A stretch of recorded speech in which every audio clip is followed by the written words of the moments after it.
માંથી આપણે આજે 3 બાકી જે રહ્યા ભૌતિક પ્રકૃતિ, કાલ અને કર્મ વિશે. તો પ્રકૃતિ, કાલ અને કર્મ, તો આજના જે વિષય જે છે, ભૌતિક પ્રકૃતિ કા માલિક કોણ છે? ભૌતિક પ્રકૃતિનો માલિક કોણ છે? ભૌતિક પ્રકૃતિ કેવી રીતે કામ કરે છે? સારા લોકો જોડ ખોટું કેમ થાય છે? એના વિશે. કર્મનો પ્રાથમિક નિયમ શું છે? એના વિશે. વિવિધ પ્રકારના કર્મ અને કર્મફળ,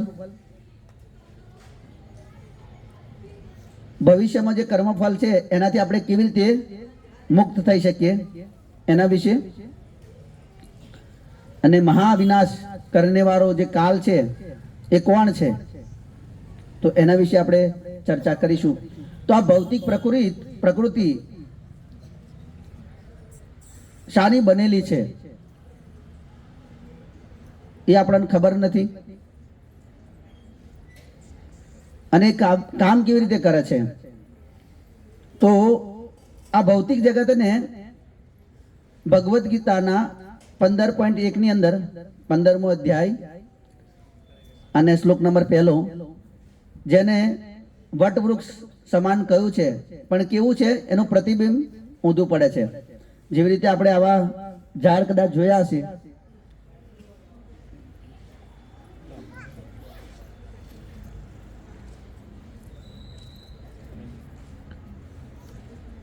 આવા ઝાડ ક્યાં આગળ આપણે જોઈએ છે?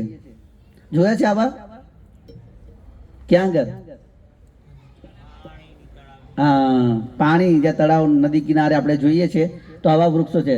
તો ભૌતિક જે જગત છે એનું પ્રતિબિંબ, આધ્યાત્મિક જગતનું પ્રતિબિંબ શું છે? આ ભૌતિક જગત, જેની અંદર જેના મૂળિયા છે ઉપર તરફ છે અને શાખા નીચે તરફ છે. તો ભૌતિક જગત જે છે એ આધ્યાત્મિક જગતનું પ્રતિબિંબ છે. આ બધું આપણે ખોટું જ વાપરીએ છીએ. પેલા સોનું લોકો પહેરતા હતા, બરોબર, એના બદલે બગસરાનું આવી ગયું. એટલે ચોર બી વિચાર કરે કે તોડવું કે નહીં તોડવું. એક વખત અમારા એક ભક્ત છે, એમના માતાજી સવારમાં મંગલા આરતીમાં આવતા હતા. તો મંદિરની સામે કોર્નરમાં જ ત્યાં વિદ્યાનગરમાં છોકરાઓ બહુ ભણે છે, તો જેને મોજ શોખ કરવાના પૈસા ના હોય તો આવું ચોરી કરે.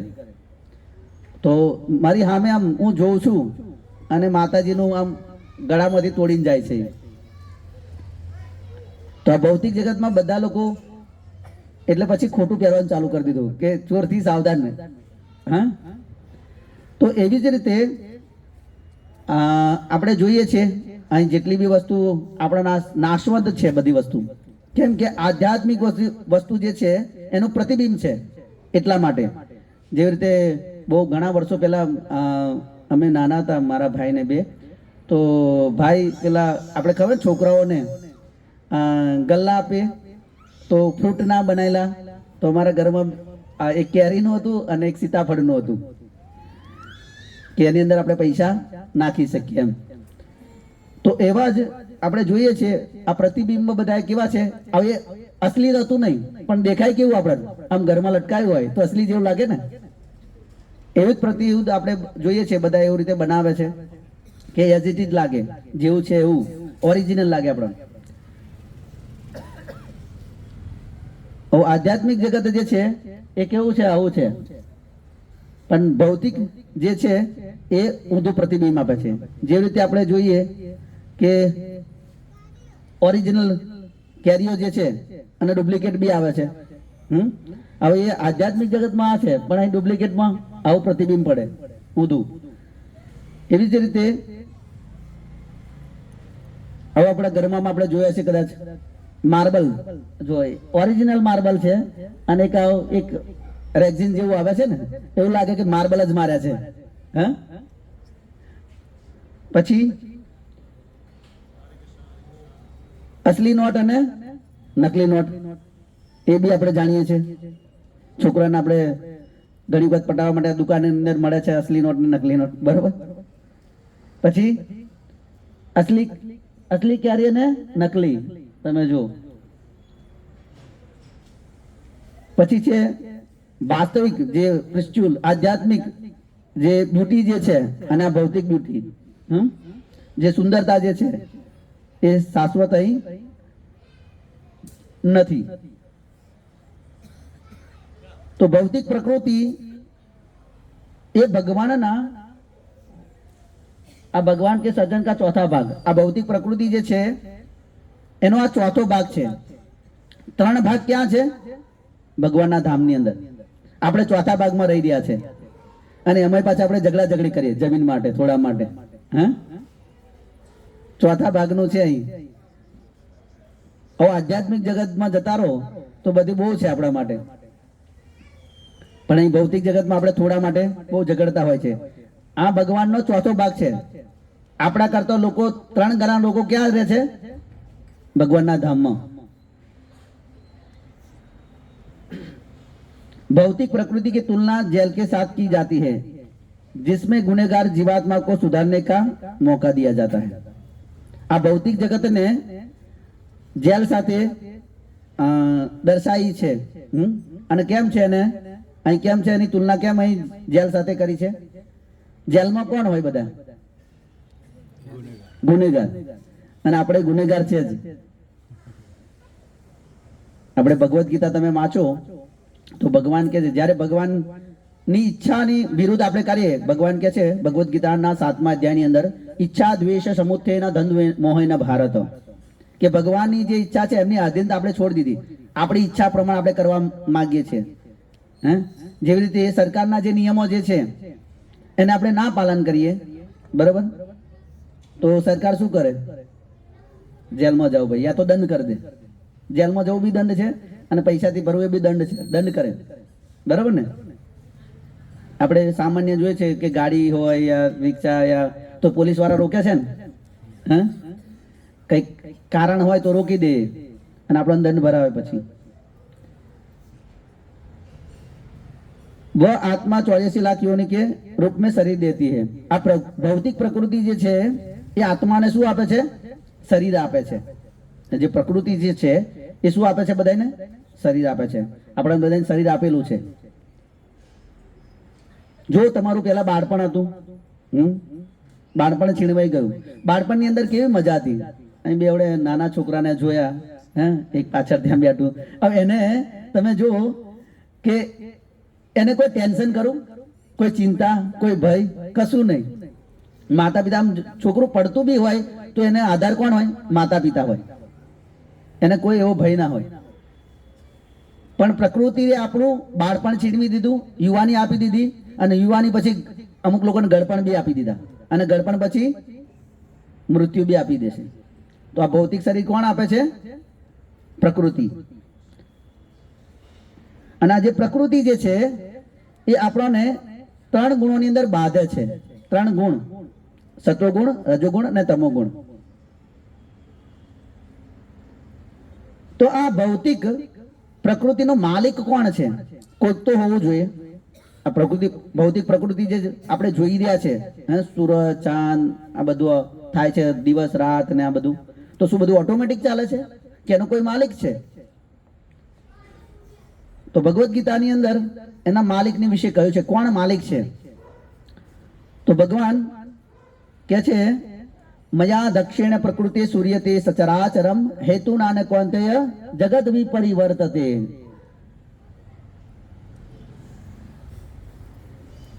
हे कुंती पुत्र, यह भौतिक प्रकृति मेरी शक्तियों में से एक है और मेरे शासन में कार्य करती है, जिससे सारे चर तथा अचर प्राणी उत्पन्न होते हैं. इसके शासन में यह जगत बारंबार सृजित और विनष्ट होता है.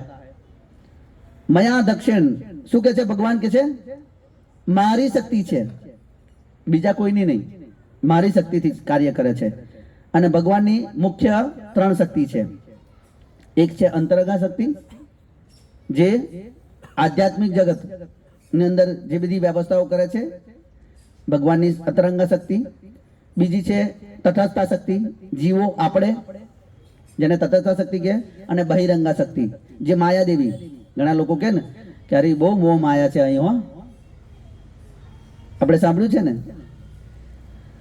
તો આ જે માયા શક્તિ છે, પ્રકૃતિ જે છે એ ભગવાનની શક્તિ છે, અને ભગવાનના માર્ગદર્શન અનુસાર એમના શાસનની અંદર શું કરે છે, સારા જીવ, બધા જીવોને ચર તથા અચર, ચર જે ચાલી શકે, અચર જે સ્તંભિત જે તે વૃક્ષોને, બરાબર, એવા પ્રાણીઓને શું કરે છે, ઉત્પન્ન કરે છે. અને એના શાસનમાં જ આ જગત શું કરે છે, વારંવાર સર્જિત થાય છે અને વિનષ્ટ થાય છે, સર્જન થાય છે ને વિનષ્ટ થાય છે.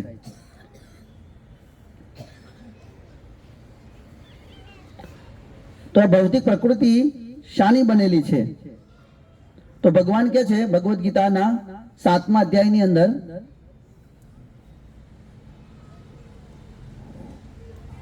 ભૂમિ અપનોલો વાયુ ખમ મનોબુદ્ધિ રેવ છ અહંકાર ઇત્યમે ભિન્ના પ્રકૃતિ અષ્ટતા.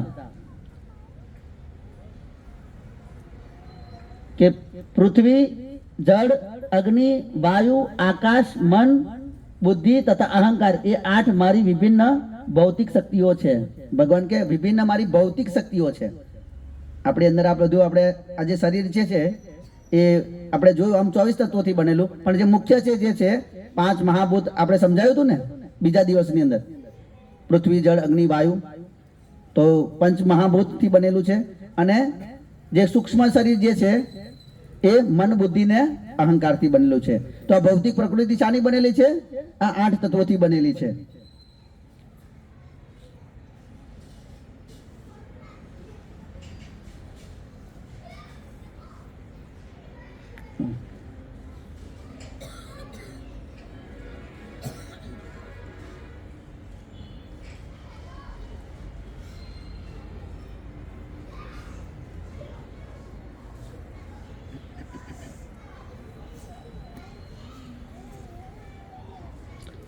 તો ભૌતિક પ્રકૃતિ એ બી 3 ગુણોથી બનેલી છે.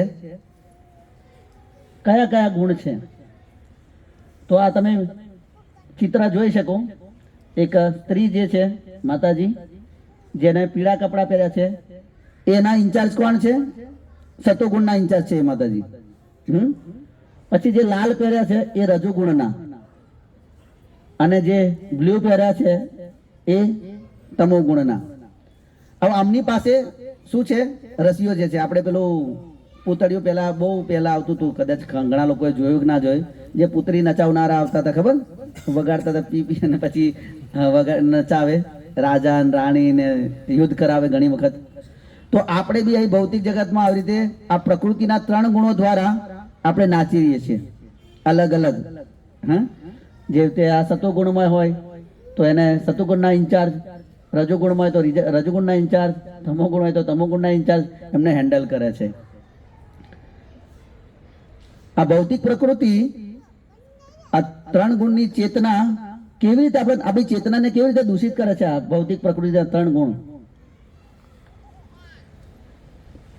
તો કે છે સત્વ રજસ્તમ ઇતિ ગુણા પ્રકૃતિ સંભવા નિર્બંધી મહાબાહુ દેહે દેહિનમ અવ્યયમ. સિમ્પલ કરી દેવું પડે છે.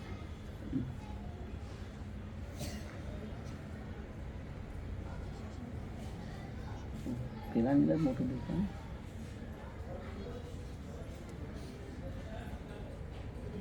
સારું છે.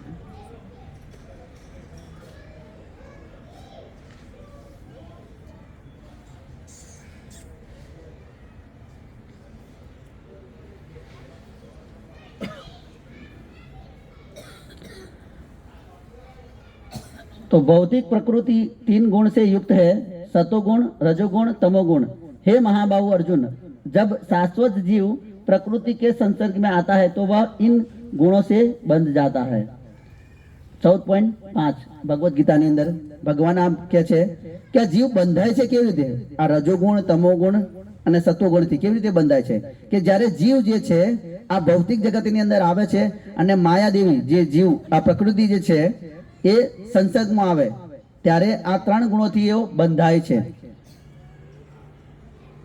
તો 3 ગુણો અનુસાર શું સમય ત્રણ ગુણ સમજ્યા ને, સતોગુણ, રજોગુણ અને તમોગુણ. આ ત્રણ ગુણો અનુસાર સમય હોય છે. કયો સમય સતોગુણનો છે, કયો ગુણ સમય જે છે એ રજોગુણનો છે, અને જે ત્રીજો છે તમોગુણ, એનો કયો સમય છે? તો કે છે સતોગુણનો સમય છે સવારે 3 વાગ્યાથી 9 વાગ્યા લગી. સતોગુણનો સમય એટલે સાધુ લોકો શું કરે? વહેલા ઉઠે, પોતાનું જે આધ્યાત્મિક પ્રગતિ કરવી હોય, જ્યાં શાંત વાતાવરણ હોય, જ્યાં આપણે ભગવાનમાં મન લગાવી શકીએ. અત્યારે બધા લોકો મન લાગતું જ નથી. ક્યાંથી લાગે? ભગવાનમાં ક્યાંથી લાગે? તો બપોર પછી જપ કરીએ ક્યાંથી મન લાગે? પછી દોડા દોડ જ કરવી પડે, માળા ખેંચા ખેંચ જ કરવી પડે. મન લગાવવા માટે સવારનો સમય યોગ્ય છે. એવી રીતે રજોગુણનો, હવે રજોગુણ ચાલુ થાય એટલે પછી બધા લોકો દોડા દોડ કરે, હે ને? ટ્રાફિક ને તમે જુઓ, આપણે ધીરે જતા હોય પાછળ વાળો બહુ હોર્ન માર્યા જ કરે, કેમ કે બરોબર રજોગુણ આવ્યો હોય કે ભાઈ ટાઈમે પહોંચવાનું. તો 7 વાગે લઈને સવારના 9 થી 7 વાગ્યાનો સમય કયો છે? રજોગુણનો. અને જે છેલ્લો સમય જે છે તમોગુણનો સમય કયો છે? રાતનો સમય છે. હવે રાતના સમયની અંદર બધી પાર્ટીઓ ક્યારે થાય છે? રાતના સમયમાં, હે ને? ફરી ઝૂમ બરાબર ઝૂમ. હે, જો દિવસે પાર્ટી કરવામાં તો મજા ના આવે એ લોકો, એટલે રાતમાં જ એ પાર્ટીઓ કરતા હોય. જે પીવા વાળા હોય, ખાસ કરીને તમોગુણી, હે, એ બધા ક્યારે કરે? સાંજના સમય, રાતના સમય. હે, તો એ તમોગુણનો સમય છે. તમોગુણ એવો છે કે કઈ અજ્ઞાનમાંથી એ જીવન જીવતો હોય, કશું જીવન હોય જ નહીં, એનું જીવનનું કોઈ લક્ષ્ય જ ના હોય, એવી રીતે જીવન જીવતો હોય. બધું આ જ છે એમ. એવી રીતે 3 ગુણો અનુસાર મૃત્યુ. તો કે સતોગુણમાં જે મરે એ ઉચ્ચ લોકમાં જાય. આ સતોગુણમાં આપણે જોયું ને, આપણે કાલે વાત કરી હતી ને કે અત્યારે લોકો મરી જાય ત્યારે શું લખી દે છે? સ્વર્ગવાસ. તો સ્વર્ગવાસ બધાય ના જઈ શકે. પહેલા પેલું સતોગુણમાં મરે તો, આ સતોગુણનો મતલબ કે જે ખબર હોય કે હું શરીર નહીં, આત્મા છું, અને અહીં હું શાશ્વત માટે નથી, થોડા સમય માટે છું. આ જે પરિવાર છે એ મને થોડા સમય માટે મળ્યું છે. આ ધન સંપત્તિ બી હંમેશા મારી પાસે નહીં રહેવાના, હા, કશું મારી સાથે નહીં રહેવાનું, અને હું ભગવાનનો એક અંશ. એવી રીતે સતોગુણમાં વ્યક્તિ મરે, સતોગુણમાં મરે એ ઉચ્ચ લોકમાં જાય, સ્વર્ગ લોક ને એવામાં. હવે અત્યારે જે મરતા હોય એને જ ખબર નથી કે શું ભગવદ્ ગીતા શું છે. આજે આપણે થોડુંક જોઈશું કર્મના વિશે, તો એની અંદર ખબર પડશે કે કેવું જીવન લોકો જીવી રહ્યા છે શાસ્ત્ર વિહીન. પછી રજોગુણમાં સકામ કર્મીઓને બીજ, જે સકામ બધા જે ઈચ્છાઓ, સકામ કર્મ ઈચ્છાઓથી ભરેલો હોય, અને એની આસક્તિ હોય આ પરિવાર સાથે. ઘણા લોકો કહે ને કે મારા દાદા હાફ બની ગયા, હે, એને બેહાડવા પડશે નારિયેલ.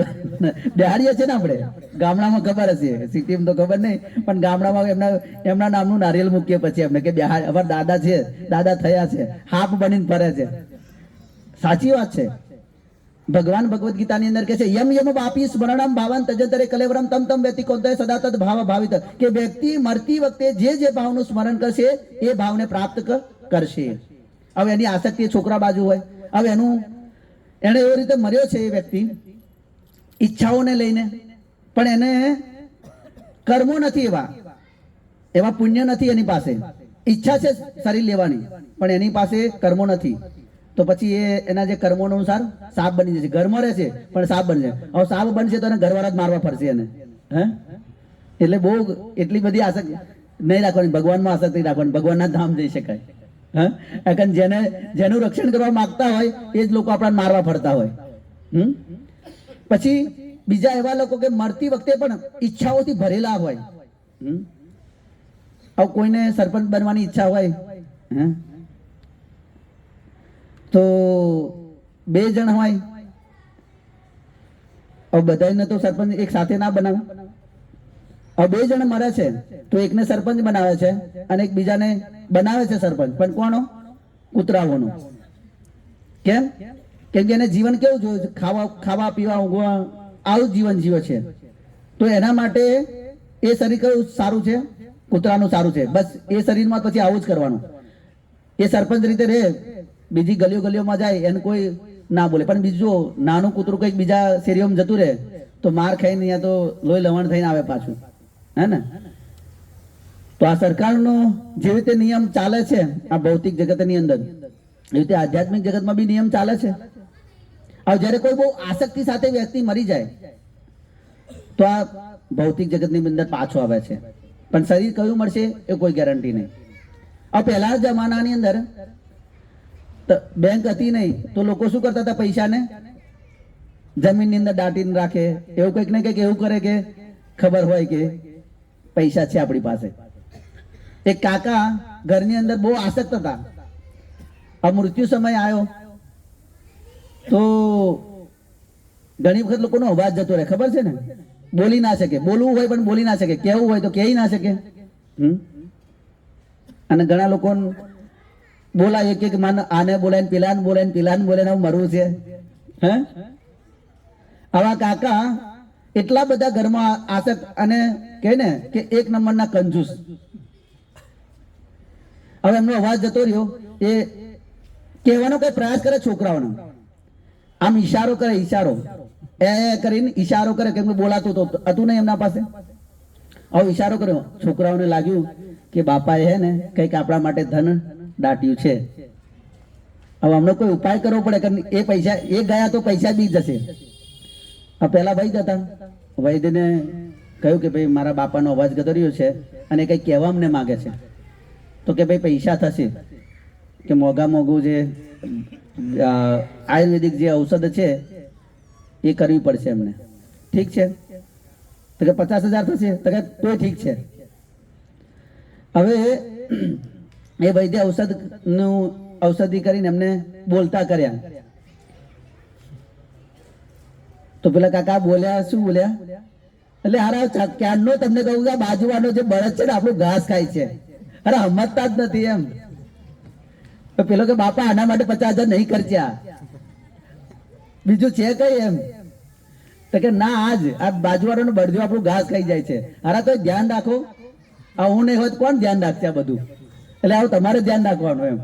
તો આ આસક્તિના કારણે વ્યક્તિ શું કરે છે? આ ભૌતિક જગતમાં પણ પછી જેમાં જે આસક્ત હોય એ મોહ બની જાય. પછી તમો ગુણમાં મોત. હવે તમો ગુણમાં મોત કેવું? કે જે અજ્ઞાનમાં હોય, કશું જીવનનું લક્ષ્ય ખબર ના હોય, હા, પ્રમાદ હોય અને પશુ જીવન જીવતો હોય, જેને જીવનનું લક્ષ્ય જ ખબર ના હોય, એવા લોકો પશુ યોનિમાં યા તો નરક યોનિમાં જાય. હવે 3 ગુણ અનુસાર પારિવારિક જીવન, આ 3 ગુણ અનુસાર સતોગુણ, રજોગુણ અને તમોગુણ, એના અનુસાર જીવન બી આપણે આ બધું જીવન એવી રીતે જો કે કોઈ મૃત્યુ મરતો હોય તો ઘણી વખત નહીં કહેતા કે અમારા જે માતા પિતા છે યા તો પિતા છે બહુ શાંતિથી મરી ગયા, કોઈ દુઃખ નહીં પડ્યું. હે, એવું કહીએ છે ને. ઘણા લોકો તો મરવું હોય તો નહીં મરાતું. હે, તમો ને રજોગુણ એટલી બધી ભૌતિક ઈચ્છાઓ હોય. હા, ઘણા લોકો કહે છે ને કે આ છોકરાને છોકરી પરણાઈ લઉં ને એટલે પછી મારું મોત આવે તો સારું. હવે ઈચ્છા છે કે આ છેલ્લી અન પરણાઈ દઉં. હા, એવી ઈચ્છાઓ રાખતા હોય ને. પછી તમો ગુણમાં હતું, જેનો જીવનનો કોઈ ઉદ્દેશ જ ના હોય. એવી રીતે તમો ગુણની અંદર પારિવારિક જીવન, સતોગુણની અંદર પારિવારિક જીવન. પારિવારિક જીવનની અંદર સતોગુણ હોય એ વ્યક્તિ કેવું જીવન જીવે? જે સવાર સાંજ ભગવાનનું નામનું કીર્તન થતું હોય, ઘરની અંદર બધું વાતાવરણ સાત્વિક હોય, જીવન જીવાય એટલું બધું કમાતા હોય, ઘરમાં વ્યવસ્થિત રીતે રહેતા હોય, હા, જેટલી જરૂરિયાત છે એના અનુસાર વ્યવહાર કરતા હોય, એને કેવું કહેવાય? સતોગુણી જીવન. રજોગુણી જીવનની અંદર પતિ પત્ની બે જોબ કરતા હોય, જ્યારે સતોગુણની અંદર ખાલી પિતા જે પ્રભુજી હોય એ જોબ કરતા હોય અને માતાજી ઘરનું અને પરિવારનું ધ્યાન રાખતા હોય. હવે રજોગુણની અંદર શું કરે કે પતિ બી જોબ કરે અને પત્ની બી જોબ કરે. હવે બે જોબ કરે એટલે પછી ધડામધમ થાય, હે ને? કેમ કે પતિ બી કમાતા હોય પત્ની બી કમાતી હોય કે ભાઈ તારા કરતા હું સારું કમાઉં છું, હે ને, એટલે થોડો પાવર આવી જાય. અને એમનું જીવનનું લક્ષ્ય ભાઈ આવું જ હોય, ઈચ્છાઓથી ભરેલું હોય. આ લાવો, પેલું લાવો, પેલું લાવો, બસ ભેગું જ કરતા જાય, ભેગું જ કરતા જાય, ભેગું જ કરતા જાય. કોઈ દિવસ આધ્યાત્મિક જીવન હોય નહીં. કદાચ અઠવાડિયે કદાચ મંદિરમાં ગતા રહ્યા, યા તો અગરબત્તી કરી દીધી. કારણ કે બસ આપણે પૈસા કમાવો એ જ જીવનનું લક્ષ્ય છે. બધી વસ્તુ વસાવો તો આનંદ નથી, ઝઘડા બી થાય છે. આ રજોગુણી જીવન છે. અને તમોગુણી જીવન, તમોગુણી જીવનની અંદર આવું જ જીવન જીવતા હોય. જે વિદેશની અંદર તમે જુઓ કે લોકો પતિ પત્ની કોઈ એવું કોઈ લગ્ન એવો કરતા જ નથી, સાથે રહેતા હોય અને આવી રીતે દારૂ ને સિગારેટ ને બધું પીતા હોય. આ તમોગુણી જીવન છે. પછી છે ત્રણ ગુણો અનુસાર પૂજા. તો જે સતોગુણી લોકો હોય એ દેવતાઓની પૂજા કરે. સતોગુણી પંચ જે દેવતાઓ જે છે એમની. પછી જે રજોગુણી જે છે એ મનુષ્યોની પૂજા કરે. જેવી રીતે શીલ પ્રભુપાદજી કહે છે, બીજા વિશ્વ યુદ્ધ વખતે ઘણા લોકો હિટલરની પૂજા કરતા હતા. કેમ કે હિટલરના લીધે લોકો પૈસા વાળા થઈ ગયા. જે જથ્થો હતો એમની સામાન એ બધું મોંઘું વેચવા મળ્યું, એટલે લોકો એનું પૂજા કરતા. અને આપણને ખબર હોય ઘણા હીરોના બી સાઉથમાં મંદિર બનાવેલા છે. બહુ ફેમસ, બધા હીરો જાણતા જ હશે. તો એવાના મંદિર બનાવેલા છે અને ઘણા લોકો એમ જ પૂજા કરતા હોય છે મનુષ્યની. એવી જ રીતે તમોગુણી લોકો ભૂત પ્રેતોની પૂજા કરતા હોય. કાળી ચૌદશના દિવસ બધાને ખબર છે ભૂત પ્રેતની આરાધના કરતા હોય, એ તમોગુણી લોકો છે. પછી ભૌતિક પ્રકૃતિના ત્રણ ગુણો અનુસાર કર્મ. આ ફોટો જોઈ શકો. આ છોકરી જે છે માસૂમ છે, જો શાંત છે, નિખાલસ છે, કોઈ ટેન્શન નહીં, કોઈ ચિંતા નહીં, એવું છે. જ્યારે આ લોકોનું તમે જો કેવા રજૂગુણ, એમ હા હું. અને બધા લોકો આ જે વોલીબોલ છે, પછી ક્રિકેટ જે છે, એવી રમતમાં શું હોય, રજોગુણ, ફૂલ રજોગુણ હોય. તમે જો ક્રિકેટરો બી ઘણી વખત આમને સામને હોય, બીજા દેશવાળા તો લડતા હોય છે, ફૂલ રજોગુણ. અને એમને હંમેશા ઈચ્છાઓથી ભરેલા હોય. એવી જ રીતે આ તમોગુણી, આ વ્યક્તિ તમોગુણમાં છે. એક તો આળસુ છે, એકદમ ઢીલો ઢસ છે, જીવનનું કોઈ લક્ષ્ય નથી.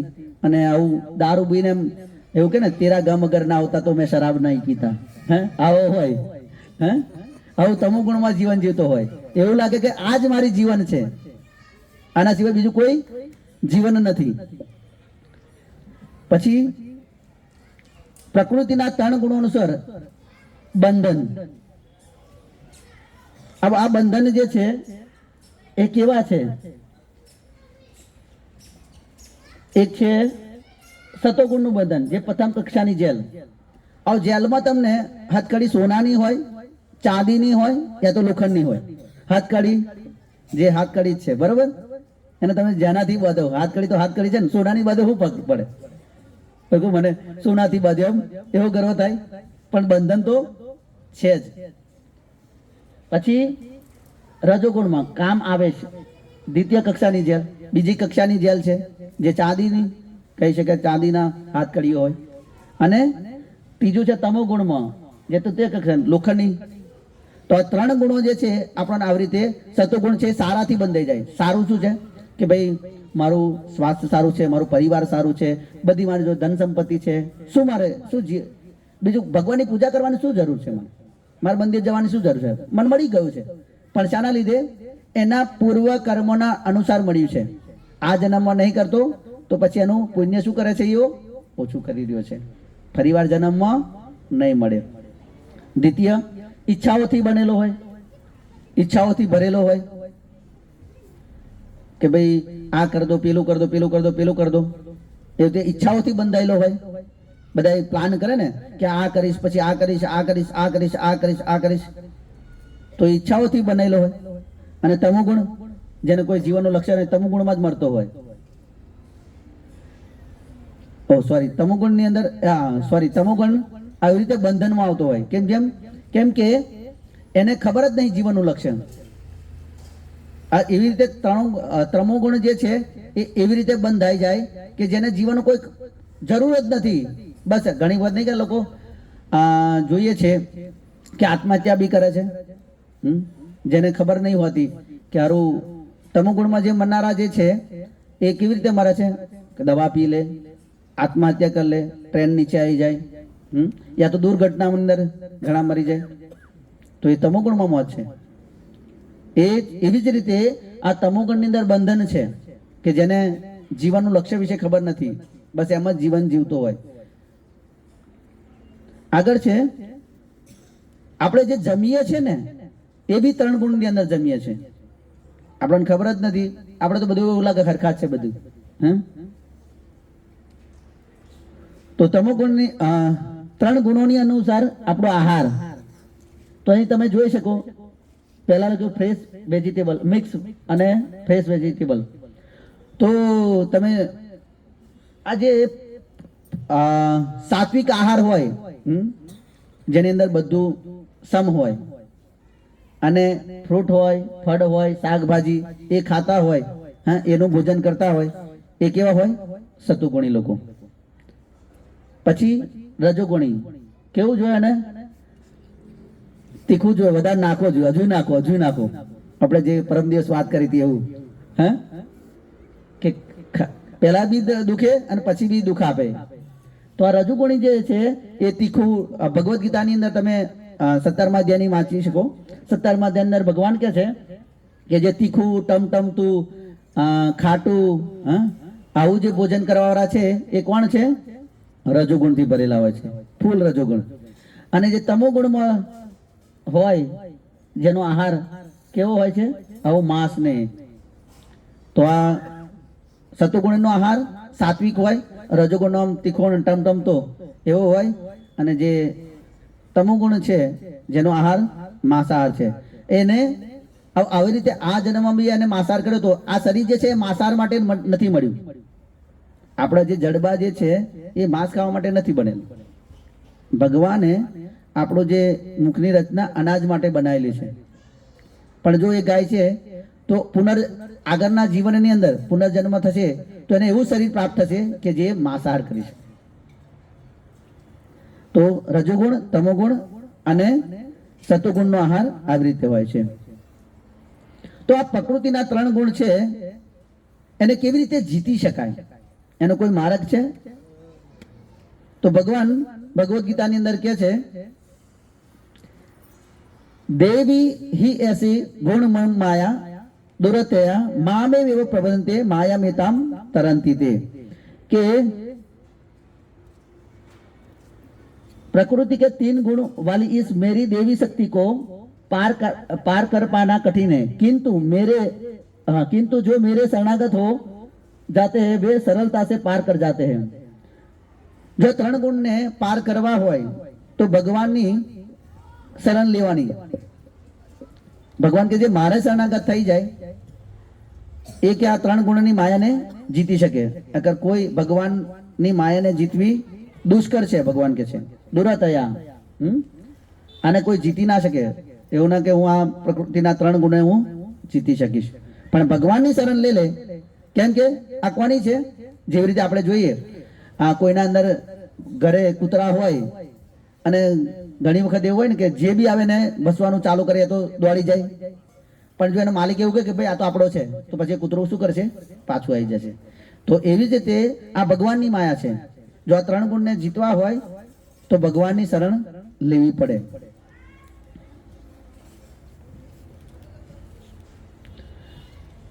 આગળ છે, अच्छे लोगों के साथ बुरा क्यों होता है? આ તો બધાયનો પ્રશ્ન હોય છે. સારા લોકો જોડે ખોટું કેમ જાય છે?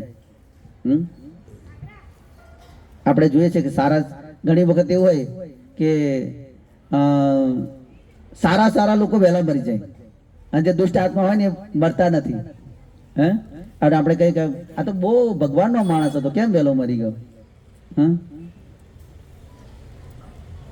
તો આની અંદર કર્મનો સિદ્ધાંત લાગુ પડે છે. કર્મનો સિદ્ધાંત શું છે? કર્મનો સિદ્ધાંત અચ્યુત ન્યાય. આ જે કર્મનો સિદ્ધાંત છે એ અચ્યુત ન્યાય છે. अब कर्म શું છે એના વિશે જાણીશું આપણે.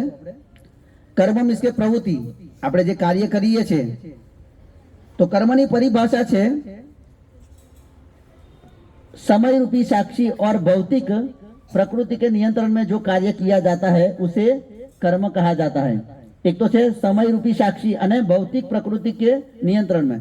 આપણે બધા શું છે નિયંત્રણમાં છે ને ભૌતિક પ્રકૃતિના, અને એની અંદર કાર્ય કરી રહ્યા છે. અને સમય રૂપી સાક્ષી છે આપણે સૂર્ય જે છે એનું પ્રતીક છે કે આપણે એમની સાક્ષીમાં કરી રહ્યા છે.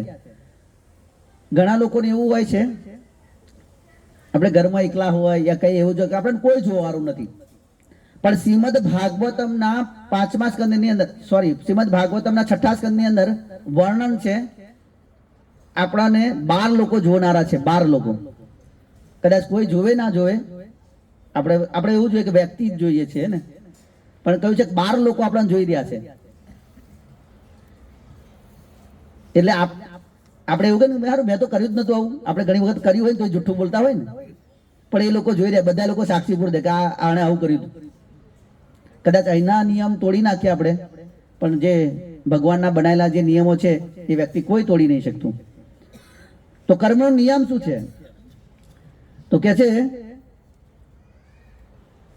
हम जो कुछ भी करते सोचते हैं उसके लिए हम खुद जवाबदार है, इसलिए हम जो कुछ भी करते हैं उसके परिणाम से सावधान रहना चाहिए.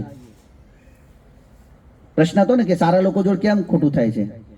તો કે છે જે આપણે વિચારીએ છીએ, જે બી કાર્ય કરીએ છીએ એના જવાબદાર કોણ છે? આપણે છે. જે રીતે આપણે તમને વાલિયા લૂંટારાની સ્ટોરી ખબર છે ને, કે જ્યારે નારદ મુનિને લૂંટતા હતા તો નારદ મુનિ પૂછ્યું કે ભાઈ તું લૂંટી લે, કઈ નહોતો નહીં, પણ આની અંદર તારા કોણ ભાગીદાર કોણ?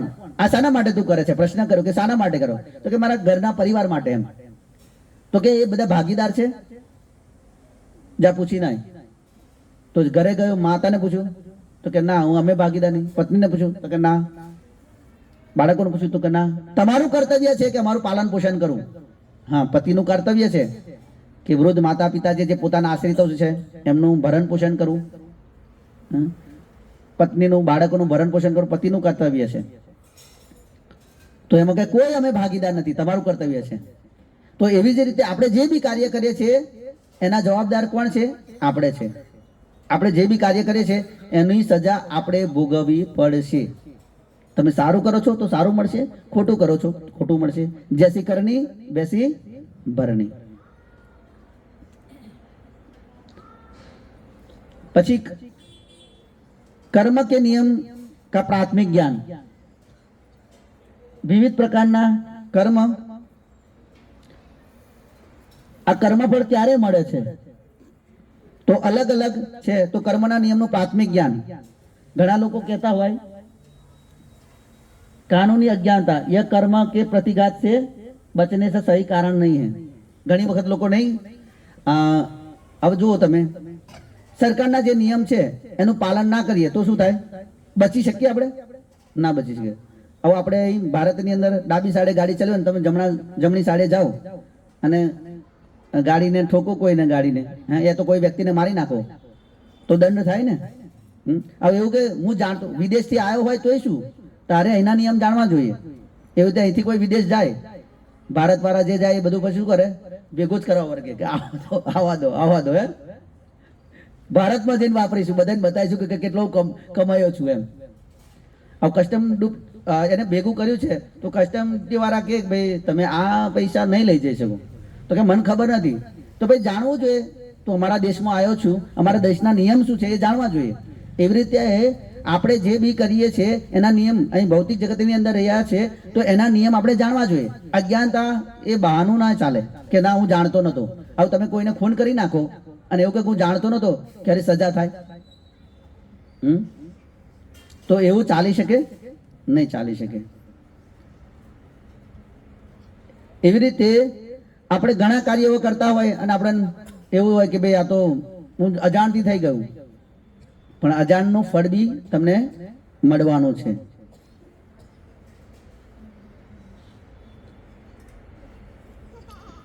પછી છે सब कुछ पूर्व निर्धारित होता है तो फिर कर्म क्यों करना. બધું પૂર્વ નિર્ધારિત હોય તો પછી કર્મ શાના માટે કરવાનું. એના પહેલા એક સ્ટોરી છે અજ્ઞાનતાની. એક સાધુ હતા, એ ટ્રેનમાં જઈ રહ્યા હતા. તો ભાઈ ક્યાં જાઓ છો, એમ ટીટી પૂછ્યું ક્યાં જાઓ છો, તો કે જહાं राम का जन्म हुआ. बोले टिकट लाओ. तो क्या टिकट नहीं है, तो क्या चलो, तो क्या कहाँ, जहाँ कृष्ण का जन्म हुआ वहां. हाँ, એટલે અજ્ઞાનતા ચાલે નહીં. પછી કે બધું પૂર્વ નિર્ધારિત હોય તો પછી કર્મના તો ફરી કર્મ કેમ, શાના માટે. ઘણા લોકો ગીતા સાર શું છે, કેટલા લોકો જાણે છે ગીતાનો સાર શું છે. કેલેન્ડરમાં લખેલું હતું, તમે વાંચ્યું નહીં? હે, સાંભળ્યું છે ને, જો હુઆ અચ્છા હુઆ, જો હોગા અચ્છા હોગા. શું એ ગીતા સાર છે? ગીતામાં કઈ લખ્યું નથી. મૂર્ખ ને જે અજ્ઞાની લોકો છે આ લખી દે છે કે જો હુઆ અચ્છા હુઆ. આ જેને લખ્યું છે એને જ ગોરી મારી દે કે જો હુઆ અચ્છા હુઆ. તો સારું છે? હે, આપણા ઘરે ચોરી થઈ અને પોલીસ વાળા તમે કમ્પ્લેન લખાવો તો પોલીસ વાળો કે જો હુઆ અચ્છા હુઆ. આ તો ગીતા સાર છે. હા, કોઈ ગીતા સાર નથી. ભગવદ ગીતાની અંદર કોઈ એવો શ્લોક નથી કે જો હુઆ અચ્છા હુઆ, જો હોગા અચ્છા હોગા, જો હુઆ વો અચ્છા હો ગયા, એવું કઈ એની અંદર વર્ણન છે નહીં.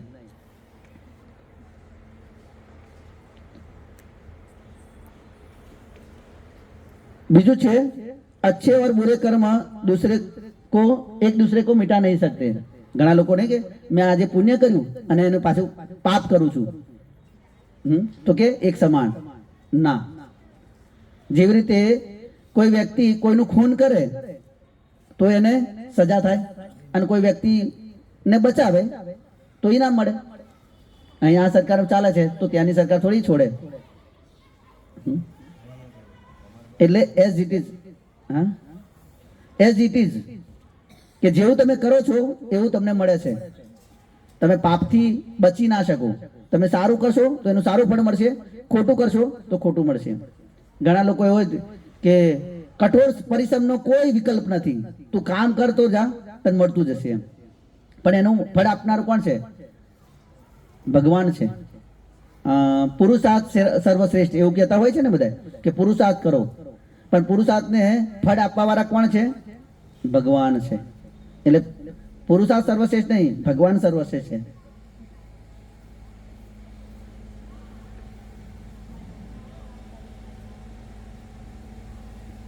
तो कर्म की प्रतिक्रिया से मुक्त होने के लिए अकर्म करना चाहिए. जो જે આ કર્મની પ્રતિક્રિયા છે તો અકર્મ કરવું જોઈએ. તો એ આગળ આપણે જોઈએ અકર્મ કેવી રીતે કરીએ. તો વિવિધ પ્રકારના કર્મ.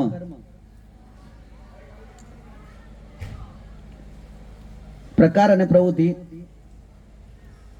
कर्म शास्त्रीय आज्ञा के अनुसार किया जाता है वो सत्कर्म है. विकर्म शास्त्रीय आदेश के विरुद्ध पाप कर्म અને अकर्म जिसके लिए व्यक्ति को कुछ भी प्रत्याघात भुगतना नहीं पड़ता. આ કર્મ આપણે બધા લોકો કરીએ છીએ. કરો છો તમે બધા? નહીં કરતા? આપણે જડ છે, કરીએ છે ને કર્મ. બોલો ને તો ભાઈ કે કરીએ છે આપણે. અહીં કોઈને દંડ નહીં આપવામાં આવ્યા તારે, ખાલી બોલો કે હા કરીએ છે. દંડ આપવા વાળા ઉપર બેઠા છે, એ આપશે. તમે જે કર્મ કરેલા છે એનું પણ આપવાના છે, બરોબર? પણ હજુ એક આપણે ઉપાય બતાવીશું કે એમાંથી આપણે મુક્ત થઈ શકીએ. એની ચિંતા ના કરો, એનો મુક્તનો બી ઉપાય છે આપણી પાસે. તો આપણે કર્મ કરી રહ્યા છે. પેલા મેં પહેલા દિવસ પૂછ્યું હતું કે ભાઈ ભગવદ ગીતા વાંચો છો? તો કોઈ તો વાંચતા તો છે નહીં. એટલે કોઈ શાસ્ત્ર તો જાણતા જ નથી. આ શાસ્ત્ર જાણતા નથી તો શાસ્ત્ર અનુસાર કાર્ય કેમ ના કરવાના આપણે? જે વ્યક્તિ શાસ્ત્ર નહીં જાણતો એ શાસ્ત્ર અનુસાર કાર્ય કેવી રીતે કરી શકે? હવે સત્કર્મ થાય પછી સત્કર્મ કેવી રીતે થાય? પછી છે વિકર્મ, જે શાસ્ત્રીય આદેશ કે વિરુદ્ધ પાપ કર્મ. શાસ્ત્રની વિરુદ્ધ જે કાર્ય કરવામાં આવે એને શું કહેવાય? પાપ કર્મ. એટલે ભગવાન ભગવદ્ ગીતાના 16મા અધ્યાયની અંદર કે છે ये शास्त्र उपसुजते ना काम कारत न सिद्धिम न सुखम न परम गति. यदि कोई व्यक्ति પોતાના મનમાં આવે એવી રીતે અવેલ ભગવાનની આજ્ઞાનો અવહેલના કરીને મનમાં આવે રીતે કરશે તો નહીં સિદ્ધિ પ્રાપ્ત થશે, નહીં સુખ પ્રાપ્ત થશે, નહીં પરમ ગતિ પ્રાપ્ત થશે. આપણે બધે ઈચ્છે છે આ, પણ આ ત્રણેય પ્રાપ્ત થશે નહીં. પછી अकर्म, जिसके लिए व्यक्ति को कुछ भी प्रत्याघात भुगतना नहीं पड़ता. तो વ્યક્તિને ક્યારે આ ભોગવવું ના પડે. જેવી રીતે કોઈના ઓર્ડરમાં કરવામાં આવે, જેવી રીતે ભગવાન કૃષ્ણના આદેશ અનુસાર અર્જુને જે કુરુક્ષેત્રના યુદ્ધ વખતે 1 કરોડ ને 64 લાખ લોકો મરી ગયા. કેટલા? 1 કરોડ ને 64 લાખ. એમાંથી અડધા તો કોને માર્યા? અર્જુને માર્યા. પણ અર્જુનને એનું કોઈ રિએક્શન આવ્યું નહીં. કેમ? કેમ કે ભગવાનના આદેશ અનુસાર માર્યા. જેવી રીતે કોઈ આર્મી મેન હોય, ત્યાં સરહદ પર ઉપરના ઉચ્ચ અધિકારીના આદેશ પ્રમાણે કોઈ વ્યક્તિને મારે છે તો એને શું મળે છે? મેડલ મળે. હે? પણ એ જ વ્યક્તિ ઘરે આવે અને બાજુવાળા જો ઝઘડો થાય અને મારી નાખે તો સજા થાય. હે ને? કેમ કે એને આદેશ અનુસાર નહીં, પોતાના મનમાં આવે એ રીતે કર્યું છે એટલા માટે. તો એનું એટલે એ જો આપણે ભગવાનના આદેશ અનુસાર કાર્ય કરીએ તો શું થાય? શું થાય? હા, આ અકર્મ થાય. એનું કોઈ રિએક્શન આપણને મળે નહીં. તો ભગવાન ભગવદ્ ગીતાના અનુસાર 4 વર્ણ બનાયા છે. એવી રીતે આપણે જોઈએ છે આ સમાજની અંદર આ 4 ના હોય, બ્રાહ્મણ, ક્ષત્રિય, વૈશ્ય અને શૂદ્ર. એક કંપની બી ચલાવી હોય તો 4 લોકોની જરૂર પડે. એક બ્રાહ્મણ કે જે માર્ગદર્શન આપે કે ભાઈ જે બી કંપનીને ચલાવવા માટે જે બી પ્રોડક્ટ બનાવે છે એનું માર્ગદર્શન આપે કે ભાઈ લોંગ ટાઈમ કેવી રીતે ચાલી શકે. તો એ બ્રાહ્મણનું કાર્ય છે. પછી બીજા હોય મેનેજમેન્ટ કરવા વાળા, એ ક્ષત્રિય છે. પછી વૈશ્ય, જે સામાન બધું બનાવે છે એને વેચવા વાળા બી હોવા જોઈએ. અને ચોથા છે શૂદ્ર, બનાવનારા. જો 4માંથી એક બી ના હોય તો કંપનીનું ભવિષ્ય છે એ બહુ ટૂંકું હોય. પણ 4 જો મળીને કાર્ય કરે તો એનું ભવિષ્ય કેવું થાય? લાંબુ હોય. કેમ કે જે બ્રાહ્મણોના માર્ગદર્શનમાં કાર્ય કરતા હોય, મેનેજમેન્ટ, ક્ષત્રિય, જેવું તે યુધિષ્ઠિર મહારાજ, ભગવાન સ્વયં ભગવાન અને બીજા બ્રાહ્મણો એમને માર્ગદર્શન કરતા હતા, ધૌમ્ય મુનિ. તો એ માર્ગદર્શન કોનું હતું? બ્રાહ્મણોનું. હવે અત્યારે તમે જો નેતાઓ તો કોઈ શાસ્ત્ર તો વાંચતા નથી અને એના અનુસાર કાર્ય કરતા નથી. એવી જ રીતે વૈશ્ય, બધું પ્રોડક્ટ બનેલી છે અને વેચાય નહીં તો કંપનીનું ભવિષ્ય કેવું રહે? એ બંધ કરવી પડે. અને શૂદ્ર કે જે કામ કરવા વાળા છેલ્લે જે વસ્તુ બનાવે છે એ બનાવનારા જ ના હોય તો કંપનીનું ભવિષ્ય નથી. તો 4 લોકો જો પોતપોતાનું કર્તવ્ય કરે તો બી એમની સદગતિ થાય. જો 4 એમનું નિર્ધારિત કાર્ય કરે તો એમની સદગતિ થાય. કર્મનો સિદ્ધાંત, અચળ ન્યાય. આ પાપ કેવી રીતે થાય છે? પ્રાપ્ત કરવાની જે વૃત્તિ જે છે આપણને કેવી રીતે પ્રાપ્ત કરાવે છે? જેવી રીતે અહીં સમજાવ્યું છે, કુટુંબ, બીજમ, અપ્રારબ્ધ, પ્રારબ્ધ. બરાબર? તો કુટુંબ એવું વસ્તુ કે આપણી અંદર આદત બનેલી હોય, વૃત્તિ હોય, અંદર સ્વભાવ એવો હોય. ઘણા લોકોનો હોય ને સ્વભાવ હંમેશા ઝઘડ્યા જ કરે. ઘણી વખત ને કે અરે આ તો લોચ્છા જ લેતી હોય છે હંમેશા હોય ને. કઈ કહ્યું જરીક કહ્યું ત્યારે કે તો એવું સમજી કે લોથ્યું લે લીધું એનું. એટલે ઘણી વખત કહેવામાં એમને શકો છે કે આને કહું કે ના કહું. તો એક લોકોનો સ્વભાવ બનેલો હોય છે. આ કુટુંબ જે છે, આ વ્યક્તિ જઈ રહ્યો છે, એને જોયું કે બેંકનો દરવાજો ખુલ્લો છે. હવે એને ઈચ્છા નથી, જ્યારે ઘરથી બહાર નીકળ્યો ત્યારે એની ઈચ્છા નથી કે બેંક લૂંટવાની ઈચ્છા છે, પણ એને બેંકના દરવાજા ખુલ્લા જોયા સાંજના સમયે, તો એને ઈચ્છા થઈ કે હારું બેંક લૂંટવી છે. આ કુટુંબ થયું.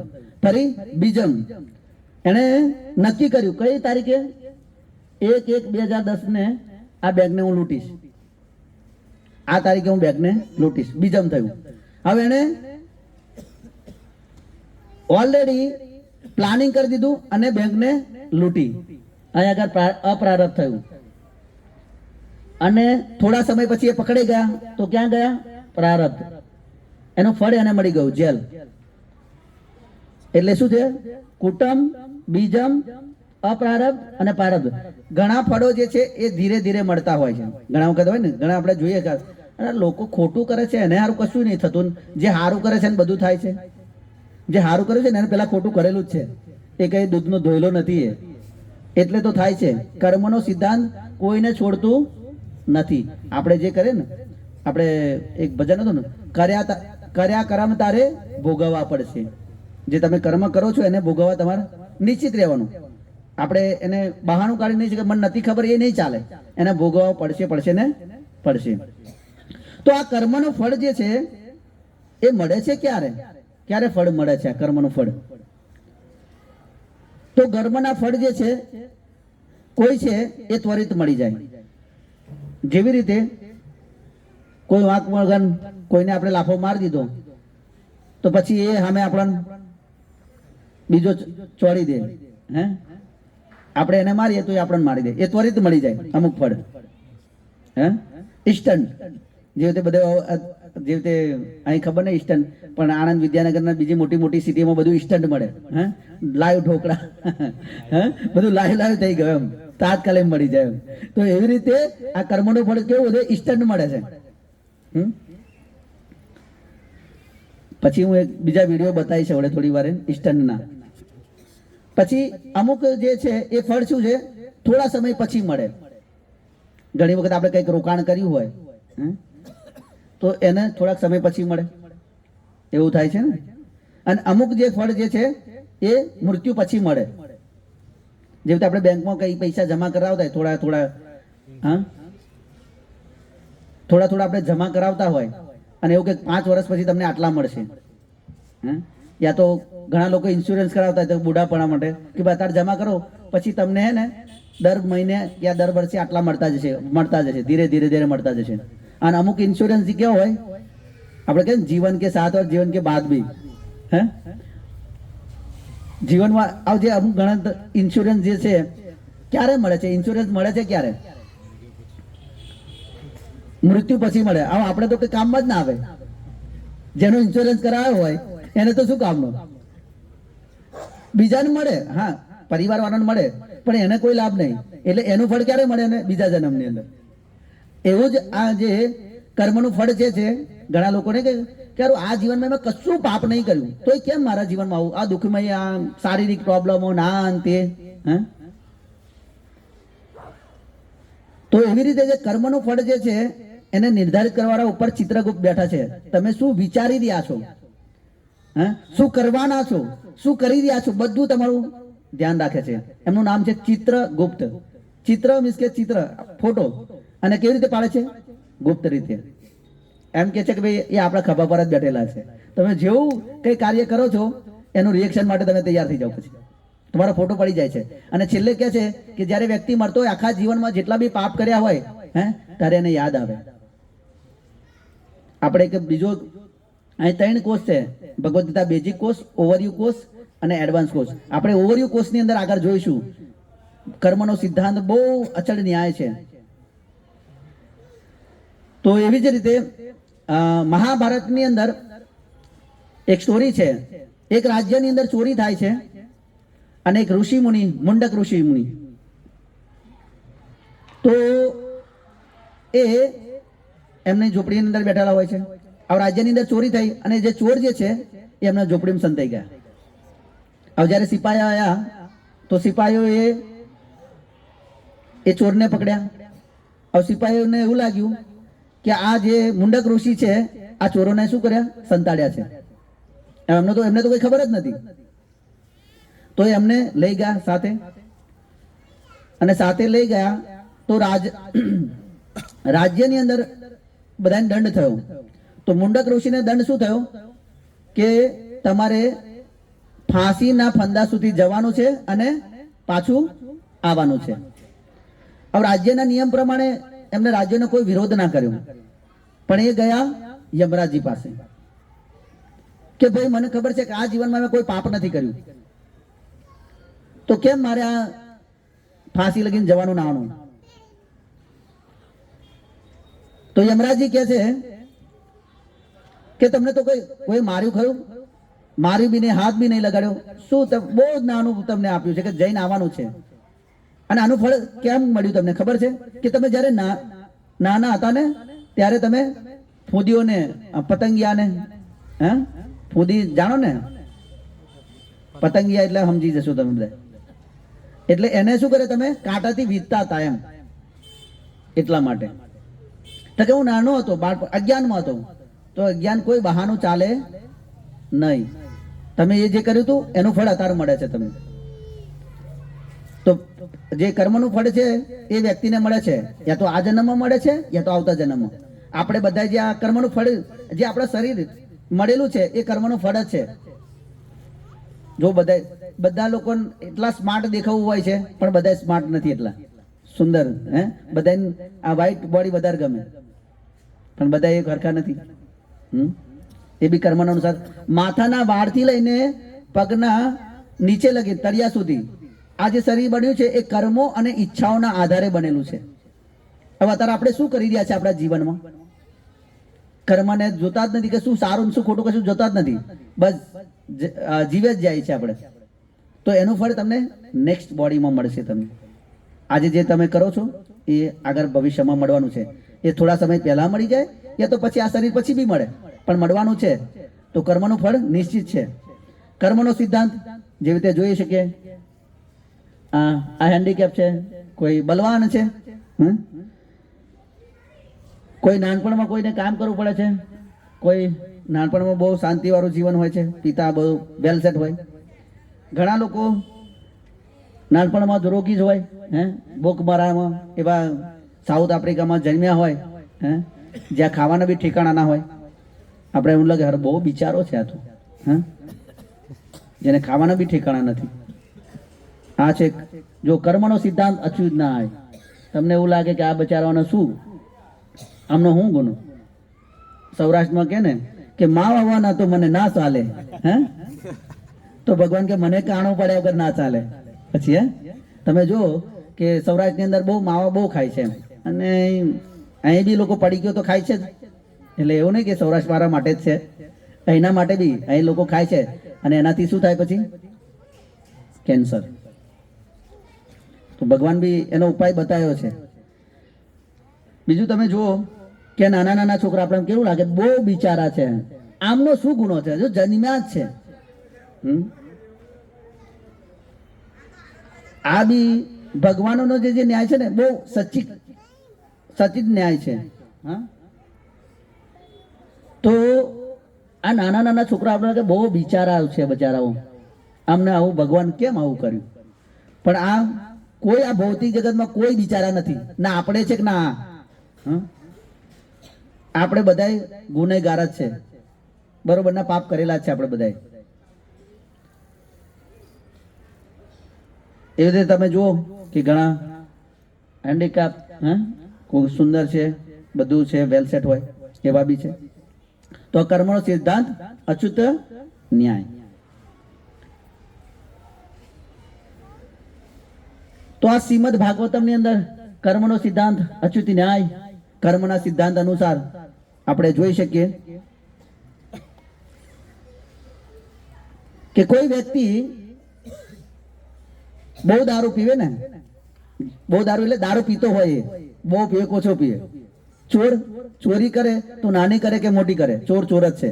એવી રીતે કોઈ આ ભૌતિક જગતની અંદર દારૂ પીવે છે તો શ્રીમદ ભાગવતમના 5મા સ્કંદની અંદર 26મા અધ્યાયની અંદર વર્ણન છે કે કોઈ વ્યક્તિ દારૂ પીવે તો એને નરકમાં લઈ જાય અને ગરમ ગરમ શીશુ પવડાવવામાં આવે. હું તમને વિડીયો બતાવું.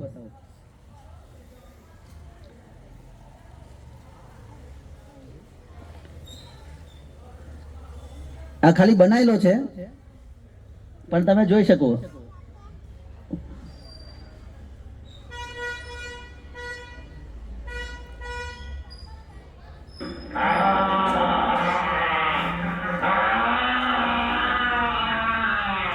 જે લોકો દારૂ પીવે, હવે તમે જો કે ગરમ ગરમ શીશુ જે છે આપણા હાથ પર મૂકવામાં આવે તો પાર નીકળી જાય. એવું શીશુ ત્યાં પવડાવવામાં આવે છે. તો પ્રશ્ન થાય કે ગરમ ગરમ શીશુ જો હાથમાં અહીંયા મૂકી દેવામાં આવે તો અહીં નીકળી જાય પાર, તો આને પવડાવે તો આ જીવિત કેવી રીતે રહે? તો સમજી લેજો, નરકની અંદર એવું શરીર આપવામાં આવે કે જ્યાં તમને યાતનાઓ થાય, એનો દર્દનો મહેસૂસ કરી શકો. ત્યાં મરતો વ્યક્તિ નથી, જ્યાં ટુકડા થઈ જાય ને પછી પાછા ભેગા થઈ જાય. એવા આગળ બતાવું નરકના વર્ણન તમને. પછી કોઈ વ્યક્તિ ચોરીને લૂંટફાટ કરતો હોય, હા, તો એને જે આપણે બરફ પકડી જોયો ને, હાણસો જોયો છે ને તમે, એના પેટમાં નાખે અને ઓતેડા સાથે બહાર કાઢે.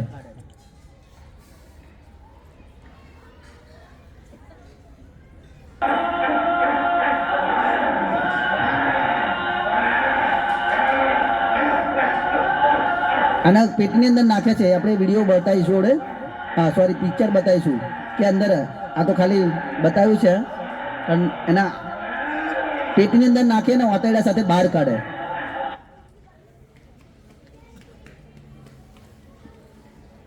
પછી કોઈ વ્યક્તિ પર સ્ત્રી સંગ સાથે, પર સ્ત્રી સંગ યા તો પર પુરુષ સાથે સંગ, જેની સાથે કોઈ સંબંધ નથી, એની સાથે જો સંગ કરે છે તો વર્ણન છે કે નરકની અંદર લઈ જાય અને એને શું કરે, એક લોખંડનો પુતળો હોય એને ગરમ ગરમ લાલ કરે અને પછી એને શું કરે, આલિંગન કરાવે અને ત્યાં એને પીડા થાય. પછી જે માંસાહાર કરતા હોય ને એને બી કુંભી પાક નરકની અંદર તમે, અને આ નરકનું વર્ણન તમારે જોવું હોય, એક ફિલ્મ છે અપરિચિત, એની અંદર તમે જોઈ લેજો. એ બધાને સજા જબરજસ્ત આપે છે.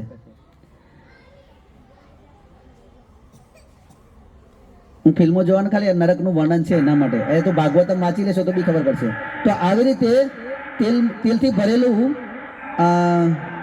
કઢાયું હોય અને એની અંદર શું કરે છે, જેવી રીતે આપણે અહીં માંસને ફ્રાય કરીએ છીએ એવી રીતે એમને ત્યાં ફ્રાય કરવામાં આવે, તરવામાં આવે. જેમ આપણે ભજન એ કાઢતા હોય ને, સમોસા ભજન પાપડી ને બધું કાઢતા હોય ને, એવી રીતે આપણને ગોળ ગોળ ફેરવ્યા કરે ત્યાં.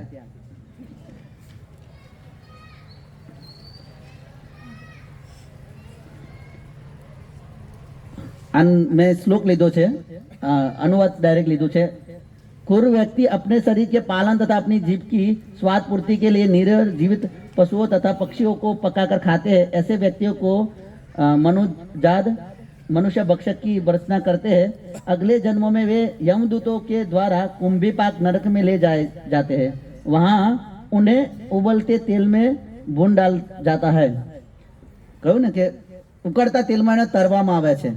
જે લોકો અહીં પોતાની જીભની ટેસ્ટ માટે માંસાહાર કરતા હોય, પશુઓને મારતા હોય, એમને લોકોને ક્યાં લઈ જાય, નરકની અંદર, અને એની અંદર બી તેલમાં તરવામાં આવે. બરોબર ને? એવી જ રીતે यदि कोई पुरुष या स्त्री विपरीत लिंग वाले अगम्य सदस्य के साथ संभोग करते हैं तो मृत्यु के बाद यमराज के दूत उसे तप्तसुमी नामक नरक में दंड देते हैं. वहां पर ऐसे पुरुष तथा स्त्रियों कोड़े से पीटे जाते हैं. पुरुष को तप्त लोह की बनी स्त्री से और स्त्री को ऐसे पुरुष प्रतिमा से आलिंगन कराया जाता है. व्यभिचार के लिए ही ऐसा ही दंड है. જે લોકો વ્યભિચાર કરે, હા, એમના લોકો માટે આવો દંડ છે. થઈ જશે.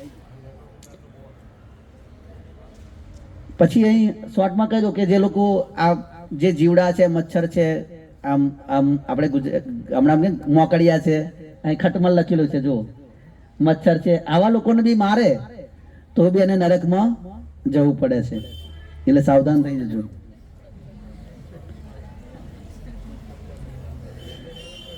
હવે જે લોકો શું કહે છે, હાલે બધાના ઘરમાં રેકેટ હોય છે એટલે મેં કહી દીધું. આપણે મચ્છર માટે આમ રેકેટ ફેરવતા હોય ને, આપણને એવું લાગે બહુ મજા છે, કેમ કે કોઈ જીવને આપણે ઉત્પન્ન નહીં કરી શકતા તો આપણે મારવાનો બી અધિકાર નથી. તમે કોઈ મચ્છરને ઉત્પન્ન કરી શકશો? બનાવી શકશો મચ્છરને? તો મચ્છરને મારવાનો બી આપણો અધિકાર નથી. એ ભગવાનના કાર્યક્રમ અનુસાર એ મળશે જ. હા, આપણે સાવધાની રાખવાની. આપણા ઘરમાં ઘણા લગે છે કોકરોચ ને પેલું કરીને મારી નાખે, હા, પણ એ આપણે સ્વચ્છતા નહીં રાખીએ તો કોકરોચ થશે ને. પણ આપણે સ્વચ્છતા રાખતા નથી, પછી કોકરોચ થાય એટલે પેલું દુકાનમાંથી લઈને કરી દઈએ, મારી નાખીએ બચારા. तो એટલે સાવધાન. આ બહુ મુખ્ય છે. જો यदि कोई व्यक्ति किसी प्रकार की विपत्ति न होने पर वैदिक पथ से हटता है तो यमराज के दूत उसे असीपन्न वन नामक नरक में ले जाकर कोड़े से पीटते हैं. હું શોર્ટમાં કહી દઉં કે જે લોકો વૈદિક અનુસાર પાલન નથી કરતા, કોઈ આપત્તિ વગર, જેવી રીતે કોઈ વ્યક્તિ તમારે બચવા માટે કોઈનો આપણે ખૂન કરી શકીએ મનુસંહિતા પ્રમાણે, પણ એવું નહીં કે જાણી જઈને કોઈનો ખૂન કરી નાખીએ તો બચી ના શકીએ. તો એવી રીતે આપણે વૈદિક અનુસાર જે શાસ્ત્રો જે છે એના પથથી આપણે હટી જઈએ છીએ. હા, તો અસીપત્ર વર્ણન કરીને જે છે એની અંદર આપણે શું કરવામાં આવે છે? દોડાવવામાં આવે છે. એક તો શાના પીઠે? કોડાથી પીટવામાં આવે છે. પછી શું કહે છે? जब यह अत्यधिक पीड़ा के कारण इधर उधर दौड़ते हैं तो उसे अपने चारों ओर तलवार के समान शीर्ण ताड़ वृक्षों के पत्तियों के बीच छटपटाता है. ताड़ જેવા વૃક્ષ હોય અને એની અંદર દોડાવવામાં આવે. હવે તમને મારે તો જગ્યા હોય ત્યાં દોટો જ ને, સ્વાભાવિક છે. હે, હવે તમે દોટો એટલે એના તાડના જે વૃક્ષો હોય એના પાન જે છે એ તલવાર જેવા ધારવાળા હોય, અને ત્યાં તમને મારે એટલે તમે દોટવા જાઓ એટલે એ બી વાગે, પેલા પાછળ બી વાગે. દોટો નહીં તો પાછળ વાગશે, એ તો પછી આપણા શરીરે વાગશે. तो ये પછી બૂમ ભરાડા કરે. એમ શું કહે છે? इस प्रकार पूरा शरीर सत विषत होने पर पति पग पग मूर्छित हो जाता है, बेभान થઈ જાય. પછી ચિત્કારી કરતા है, हाय अब मैं क्या करूं, શું કરું? જે લોકો વૈદિક अनुसार पालन नहीं करता है, मैं किस प्रकार से बचूं? मान्य धार्मिक नियमों से विपत होने का ऐसे ही दंड मिलता है. जो मान्य આપણે જે વૈદિક શાસ્ત્રો જે છે એને આપણે પાલન નથી કરતા તો આવો દંડ મળે છે. કર્મનો સિદ્ધાંત અચ્યુત ન્યાય. જો અહીં આ ફોટો દેખાય તો અહીંયા જો આ જે પક્ષી જે છે જેને ખાધા છે તો એના આંતરડા કાઢે છે બહાર. જો એક આ બીજો એક જીવ છે, જો નીચે અગ્નિ લગાડી છે, લાકડા પર સુબડાયો છે. બીજો એક છે ફોટો, એની અંદર જો એને સાપ અગ્નિ નીચે લાગે ને સાપ આખો વેટાયેલો છે. બીજો જે આ હાથી જે છે એને ઉંચકી ઉંચકી નાખે છે. જો અહીં દેખાય ફોટો, હાથીએ પકડેલો છે ને આમ ફેંકે છે. ફરી અહીં બી આ વ્યક્તિને કોડાથી, જે આપણે ચારો તરફ તાર હોય અને પેલું આમ નહીં મારતા ઉઘાડે જ ચાબુક નહીં, જે તારનું બનેલું હોય અને આમ મારવામાં તો આપણે તાર મારીએ છીએ ને ઘરોની આમ નહીં સરાઉન્ડિંગમાં મારીએ છીએ ને, એવા તારવાળું ચાબુક જેવું જ હોય. ચાબુક નહીં હોતું, પણ જ્યારે મારે તો લોહી લહાણ સાથે એ પાછું આવે. એવી રીતે ફરી જો આને અગ્નિમાં આપણે શેકીએ છીએ ને, આપણે બટાકા જેમ બટાકાને શેકરિયા શેકીએ છીએ ને એવો એને શેકવામાં આવે છે. અહીં જો યમના દૂતો છે એ પર્વત પરથી નાખે છે. તો આ બહુ થોડાક નરકોના વર્ણન છે. ભાગવતમ અને ગરુડ પુરાણ, બ્રહ્મવિવત પુરાણની અંદર બહુ નરકોનું વર્ણન છે. એક એક તમે જે કાર્ય કર્યા છે એનું બધું પૂરું વર્ણન છે.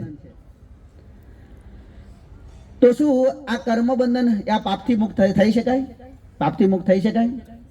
તો ભગવાન કહે છે કે હા થઈ શકાય, પણ ક્યારે? ભગવાન કે સર્વ ધર્માન પરિત્યજ્ય મામ એકમ શરણમ વ્રજ અહમ તમ સર્વ પાપેભ્યો મોક્ષયિષ્યામિ મા શુચઃ. कि समस्त प्रकार के धर्मों का परित्याग करो और मेरी शरण में आओ, मैं समस्त पापों से तुम्हारा उद्धार कर दूंगा.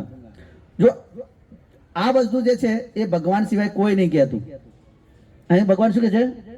સર્વ ધર્માન પરિજમ મામ એકમ વંચાય છે. મામ એકમ. મામ એકમ નો મતલબ, એકમ નો મતલબ આટલું તો સંસ્કૃત જાણો. અહીં નહીં જાણતા. એકમ નો મતલબ શું થાય? આપણે હા એક એક બાલહ એક એવું સંસ્કૃતમાં શીખ્યા હતા ને. તો એકમ નો મતલબ એક. ભગવાન કે એક માત્ર મારી શરણે આવો. અને શું કરે છું? જો ભગવાનની શરણે જીએ તો શું કરે ભગવાન? સમસ્ત પાપો से तुम्हारा उद्धार कर दूंगा. બધા પાપોથી હું તમને મુક્ત કરી દઈશ. તો ઠીક છે, જે પહેલા પાપ કરી દીધા એનું બરોબર છે, પણ હવે ફરી કેવી રીતે બચી શકીએ? તો એનો બી ભગવાન રસ્તો બતાવી રહ્યા છે.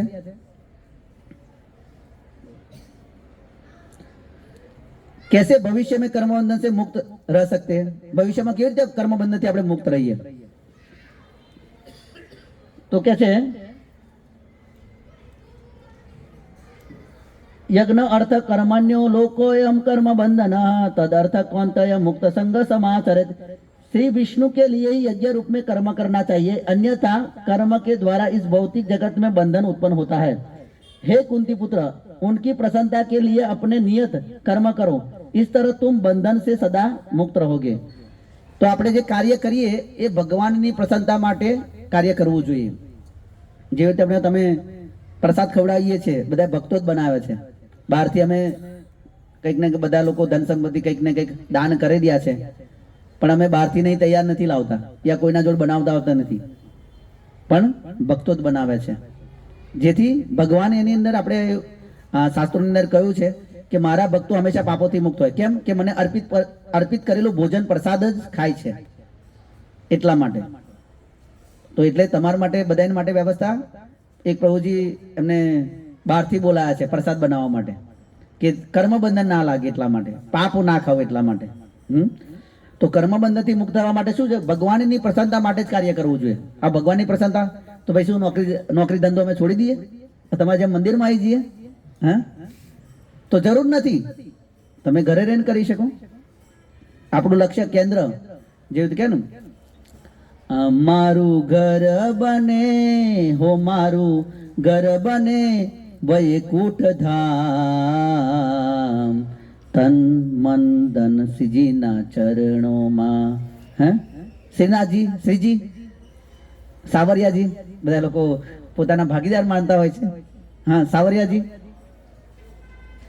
તો બધું જે તન મન ધન ભગવાનના ચરણોમાં. આપણી જે જરૂરિયાત છે એ પૂરી કર, પણ ભગવાન કેન્દ્રમાં હોવા જોઈએ. અત્યારે આપણે ભગવાન કેન્દ્રમાં નથી. આપણું કેન્દ્ર કોણ છે? ઇન્દ્રિય તૃપ્તિ. આપણે કહે ને, મેં ચાહે જો કરું, મેં ચાહે વો કરું, મેરી મરજી. હે, અને એ મરજી તમને બીજા જન્મમાં તમને અરજી મળી જશે તરત જ, કે તમે આ પાપ કર્યા છે. જ્યાં તમે મરજી લગાવો ત્યાં અરજી તમારી નક્કી છે, અરજી થઈ જશે.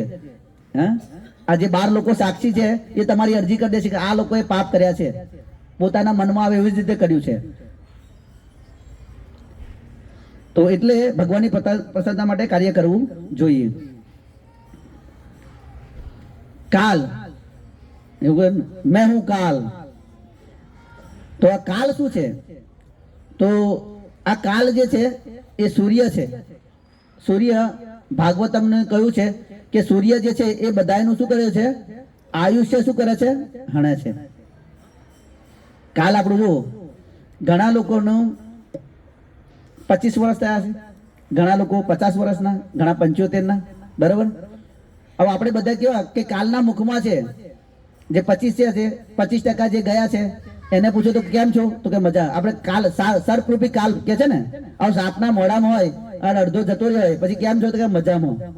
હે, આ કોઈ સાપના મોઢામાં હોય મજામાં હોય? આપણે કાલના મુખમાં છે. કૃષ્ણનું શરણ તો લીધું નથી, તો કેવી રીતે? જે વ્યક્તિ ભગવાનનું શરણ લે, ભગવાન એનું રક્ષણ કરે છે. કે આયુ હરતી પુંસમ ઉદ્દત ઉન્નત વાર્તયા. જે વ્યક્તિ કૃષ્ણની ચર્ચાઓ કરવામાં પોતાનું જીવન વ્યતીત કરે છે એનું આયુષ્ય લાંબુ થઈ જાય છે, એને બીજા જીવનમાં શાશ્વત જીવન મળે. પણ જે લોકો ભગવાનની કથા નહીં કરતા, ભગવાનનું શ્રવણ નથી કરતા, એમનું આયુષ્ય શું હણી લે છે. રોજ રોજ એ મૃત્યુની નજીક જઈ રહ્યા છે. અને આ ઘડિયાળ, આપણે રોજ ઘડિયાળમાં જોઈએ કેટલો સમય આપણે હે ને આપણે બધા જો કે ભાઈ 9 થઈ ગયા, પ્રભુજી પૂરું કરે તો સારું છે. હા, સમય જોઈએ છે ને, સમય કાલ જો આ પ્રતીક છે. આપણે રોજ રોજ કે છે ઘડિયાળ. પેલા તો પેલા લોલક વાળા આવતા હતા ને, હે, તો એ શું કહેતું હતું? તક તક તક તક તક. આપણી તક જઈ રહી છે પણ આપણે જાગતા નથી. એ તક આપણને આપે છે કે ભાઈ જો તાજો તક છે, હા, આ શરીરમાં જીવ છે ત્યાં લગીને તક છે, લઈ લે, કે આવું ફરી વાર આવું દુઃખમય શરીર ના મળે. પણ આપણે તકને જોતા જ નથી. આપણે કે હા એ હલાજ રાખે, આપણે દોટા દોટ કરીએ. હા, તો કાલ આ સમય છે.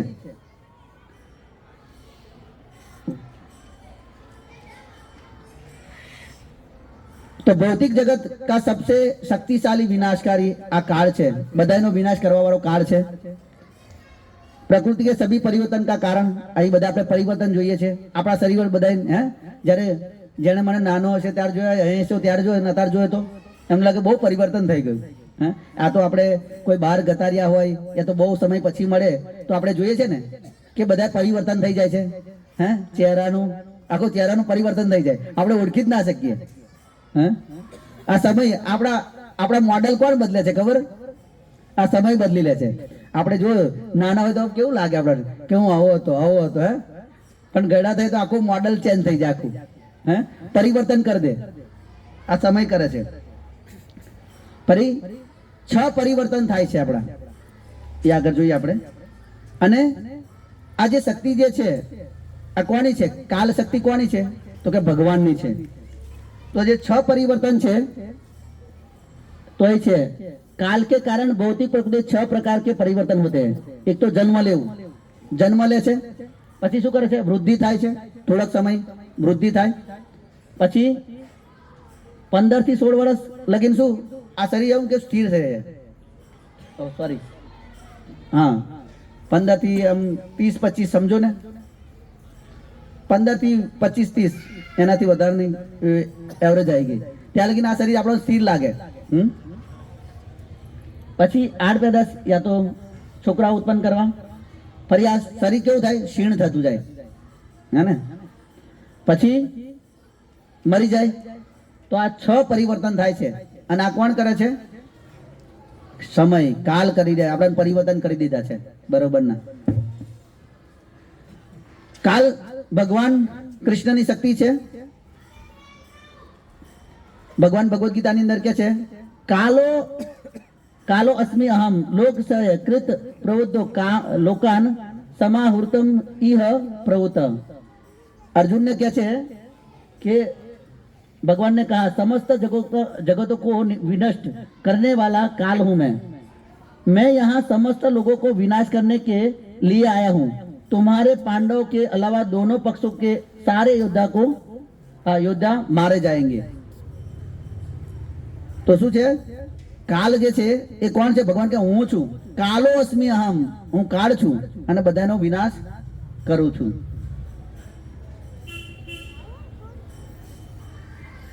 આ કાલ જે છે એ કેવું છે? એક પાકિસ્તાનની અંદર એક બોક્સર હતો મોહમ્મદ અલી. તો એ શું કહેતો હતો? આઈ એમ ધ ગ્રેટેસ્ટ, હું ગ્રેટ છું. હવે એને થોડા સમય પછી એને એક રોગ થઈ જાય છે, પાકિસ્તાન નામનો રોગ થઈ જાય છે. તો તમે જુઓ એ હાથ એનો કેવો હલે છે. હા, એ કહે છે કે એક કપ ચા બી એ નહીં ઉચકી શકતો. જે એકવાર બોક્સર હતો હે અને કહેતો હતો આઈ એમ ધ ગ્રેટ. આપણે બધા પોતાની જાતને એવું માનતા હોય ને, આઈ એમ ધ ગ્રેટ, મારાથી કેવું, હમ કિસી સે કમ નહીં, હે યા મારા જેવો કોઈ છે નહીં, હમસે બળકર કોઈ નહીં. હે તો જે બોક્સર હતો એ પોતાને શ્રેષ્ઠ માનતો હતો, પણ કાલે એને શું કરી દીધું? એક કપ ચા બી નહીં ઉઠાવી શકતો. એને બી સહારાની જરૂર હતી. અને એક વખત એક બોક્સર એ કોઈ દિવસ હાર્યો નતો અને એક જ પંચાથી એનું જીવન બગડી ગયું, કોમાની અંદર ગતો રહ્યો. હા, આમાં નથી, પેલામાં છે.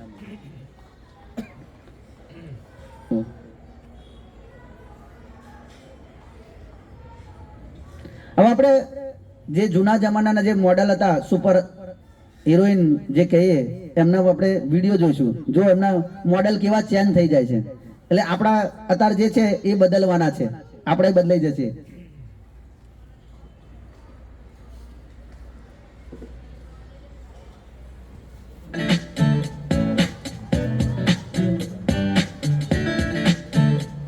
ઘણા લોકો નામ જાણતા છે.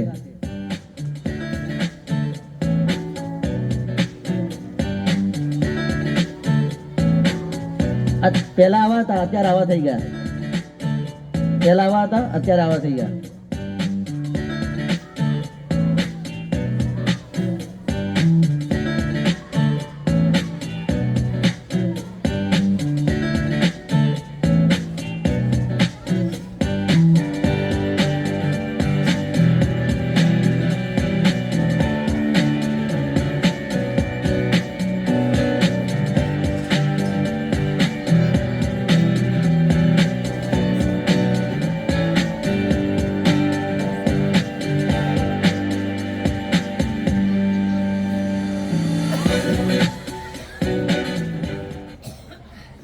એ રીતે હોલિવૂડના જે એક્ટર્સ છે આપણે તો ઓળખતા નહીં, પણ એ લોકોનું જીવન પરિવર્તન થઈ જાય, આખું ચેન્જ, બધા આખા મોડેલ ચેન્જ. જે પોતાને બહુ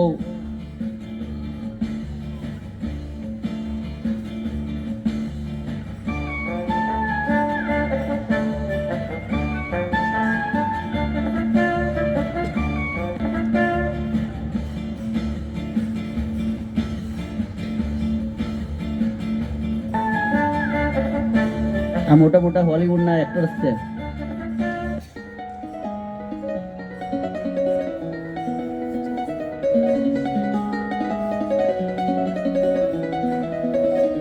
જો આવી રીતે આપણું પરિવર્તન થાય છે, પણ આપણે રોજ આઈનામાં જોઈએ તો આપણને લાગતું નહીં કે આપણું પરિવર્તન થઈ ગયું.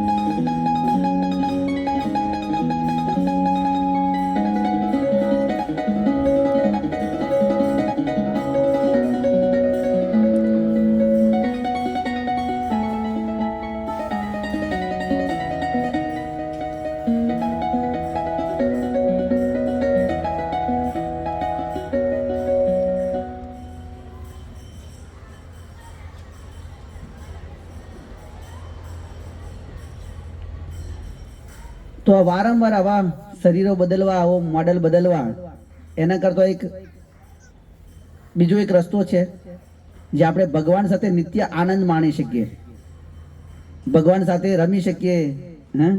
જો આ બધા ગોપ બાળકો ભગવાન બલરામજી ને એમની સાથે, તો આ મનુષ્ય શરીરમાં થઈ શકે. હજુ આપણી માટે ઉપાય છે ભગવાનનું શરણ લેવાનો. તો ભગવાન સાથે આજે રીતે ગોપ બાળકો રમી રહ્યા છે, એ બી આપણે એમની સાથે આધ્યાત્મિક જગતમાં રમી શકીએ અને એવું આધ્યાત્મિક શરીર પ્રાપ્ત કરી શકીએ જ્યાં આ ગડપણ ને આ મોડેલ બદલાય નહીં, એક સમાન જ રહે હંમેશા માટે. તો અહીં આપણું આજનું સેશન પૂરું કરીએ છીએ.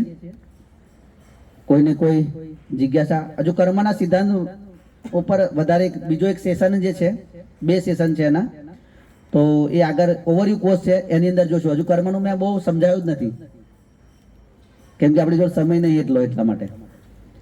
તો અહીં આપણે આજનો જે સેશન છે એ પૂરો કરીએ છીએ.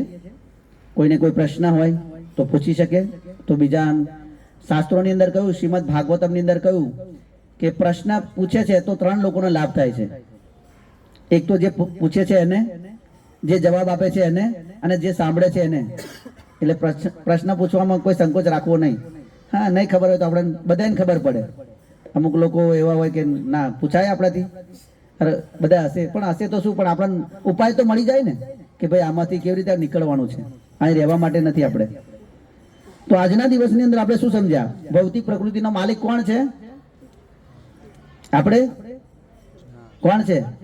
ભગવાન કૃષ્ણ. ભૌતિક પ્રકૃતિ કેવી રીતે કામ કરે છે? ભૂલી ગયા? 3 ગુણો દ્વારા કામ કરે છે ને. આપણને સવારમાં વહેલા જગાડે, બપોર હુવાડ દે. ઘણા લોકો હોય ને કે રાતે મોડા લગીને જાગે ને પછી બપોર લગીને ઊંઘતા જ હોય. હે કુંભકર્ણના વંશજ હોય કઈ એવા, હે કે જે રાતે મોડા લગીને જાગે ને પછી બપોરે ક્યારે ઉઠે કશું નક્કી જ ના હોય એમનું. પછી સારા સાથે કેમ ખોટું થાય છે, સારા લોકો સાથે, એ વિશે સમજ્યા. કર્મનો જે પ્રાથમિક નિયમ જે છે એના વિશે સમજ્યા, જ્ઞાન વિશે. વિવિધ પ્રકારના કર્મ, અકર્મ, વિકર્મ અને કર્મ, વિકર્મ અને અકર્મ વિશે સમજ્યા. ભવિષ્યમાં કર્મ પરથી કેવી રીતે મુક્ત થઈ શકાય? ભગવાન માટે કર્મ કરવાથી. અને મહાવિનાશ કરવાવાળો કોણ છે? કોણ છે? કોણ છે મહાવિનાશ કરવાવાળો? કાલ છે. પણ કાલ એ કોણ છે? ભગવાન કૃષ્ણ. કહ્યું ને કાલો અસ્મિ અહમ, બતાવ્યો નહીં શ્લોક? હા, ભગવાન શું કે છે? જો મહાવિનાશ કરવાવાળો કોણ છે? કાળ તો કે ભગવાન કે હું છું. भगवान ने कहा समस्त जगत का विनाश करने वाला काल मैं हूं. भगवान काल છે, બધાનું કાળ બનીને ભક્ષણ. ભગવાન કે છે શું કે છે કે અહીંયા બધા લોકો જે છે ને એ વિનાશ થવાના છે, એમનો વિનાશ નક્કી છે, તમારા પાંડવો સિવાય બધા લોકો મરી જશે. એટલે ભગવાન કે કાલ હું છું. હરે કૃષ્ણ. હા બોલો. હા,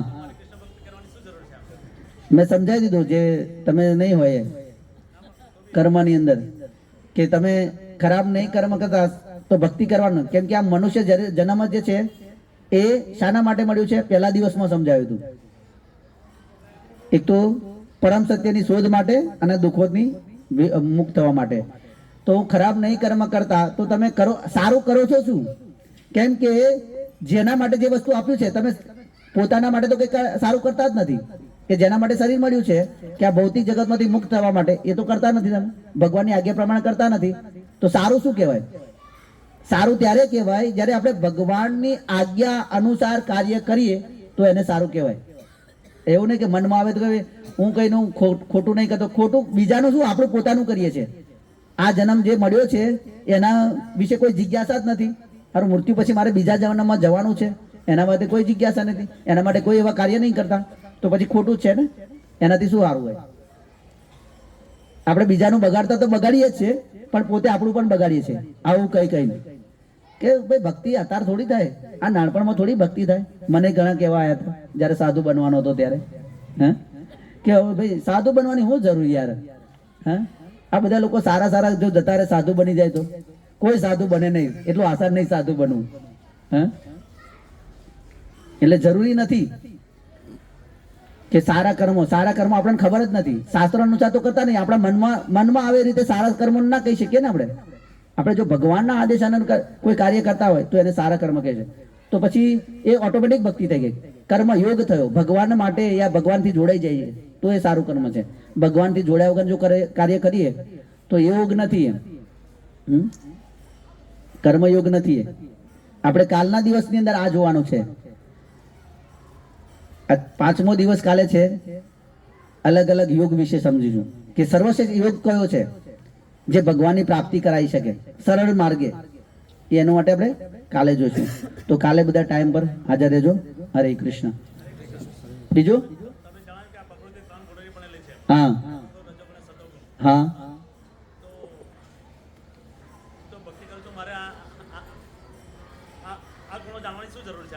હા, આપણને ખબર તો પડે ને કે આપણે કયા ગુણમાં છે. આપણને ખબર તો હોવી જોઈએ ને આપણે કયા ગુણમાં છે.